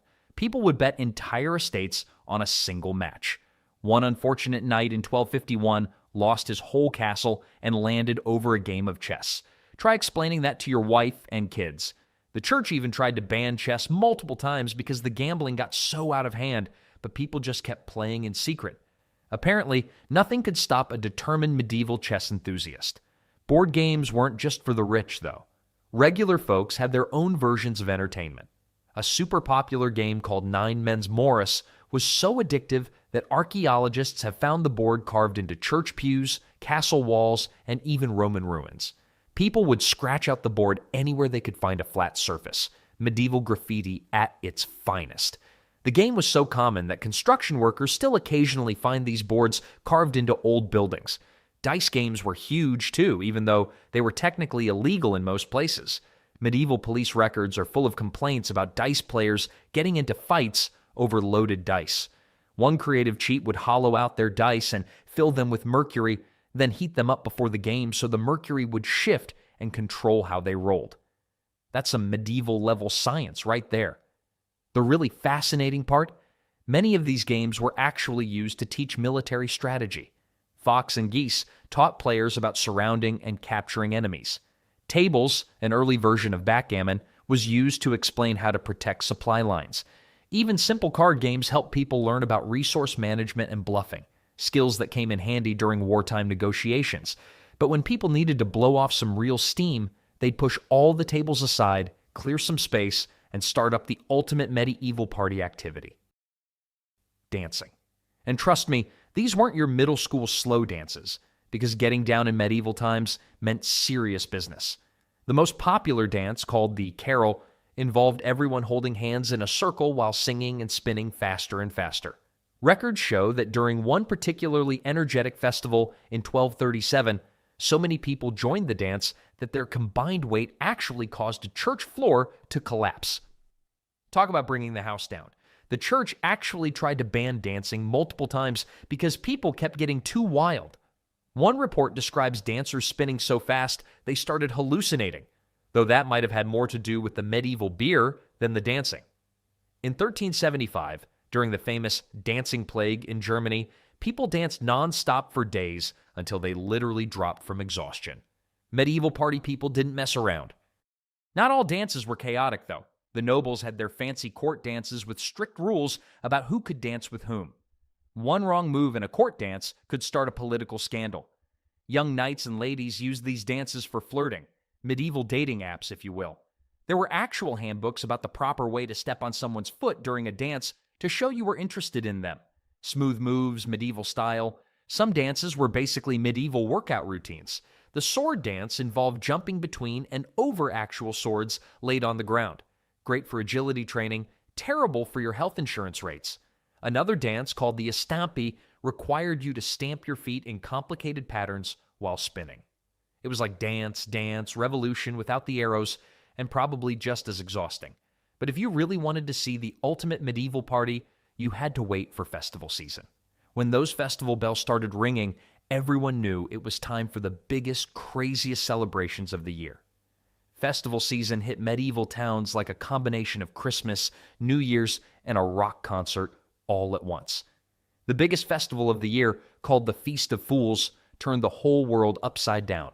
Peasants became kings for a day, men dressed as women, women dressed as men, and everyone basically went bonkers. During one particularly rowdy Feast of Fools in Paris, the party got so out of hand that they accidentally set fire to the town hall while trying to juggle torches. Medieval safety regulations were pretty relaxed. Each festival had its own weird traditions. At some harvest festivals, they'd crown a king of the bean. Whoever found a bean hidden in their piece of cake got to be in charge of the festivities. One record from 1399 describes a bean king who ordered everyone to hop on one leg while singing backwards. And people actually did it. The position came with real power. You could even order the local lord to dance like a chicken, and they'd have to do it. Street performers turned festival time into a medieval version of America's Got Talent. Acrobats would form human pyramids 5 people high. Jugglers tossed around flaming torches because regular juggling wasn't dangerous enough, and contortionists twisted themselves into human pretzels. One famous performer could supposedly shoot an arrow with his toes while doing a handstand. Medieval folks really knew how to keep themselves entertained. But the absolute wildest festival tradition was the boy bishop, where a young choir boy would get to be bishop for a day and give mock sermons making fun of all the church officials. In 1445, one boy bishop in England gave an hour-long speech comparing the senior clergy to various barnyard animals. Instead of getting in trouble, he got a standing ovation. And you know what? Maybe those medieval people were onto something. In a world without TV, phones, or social media, they managed to create their own fun, build real connections, and keep themselves thoroughly entertained. Sure, some of their entertainment choices were a bit intense, but they certainly knew how to have a good time.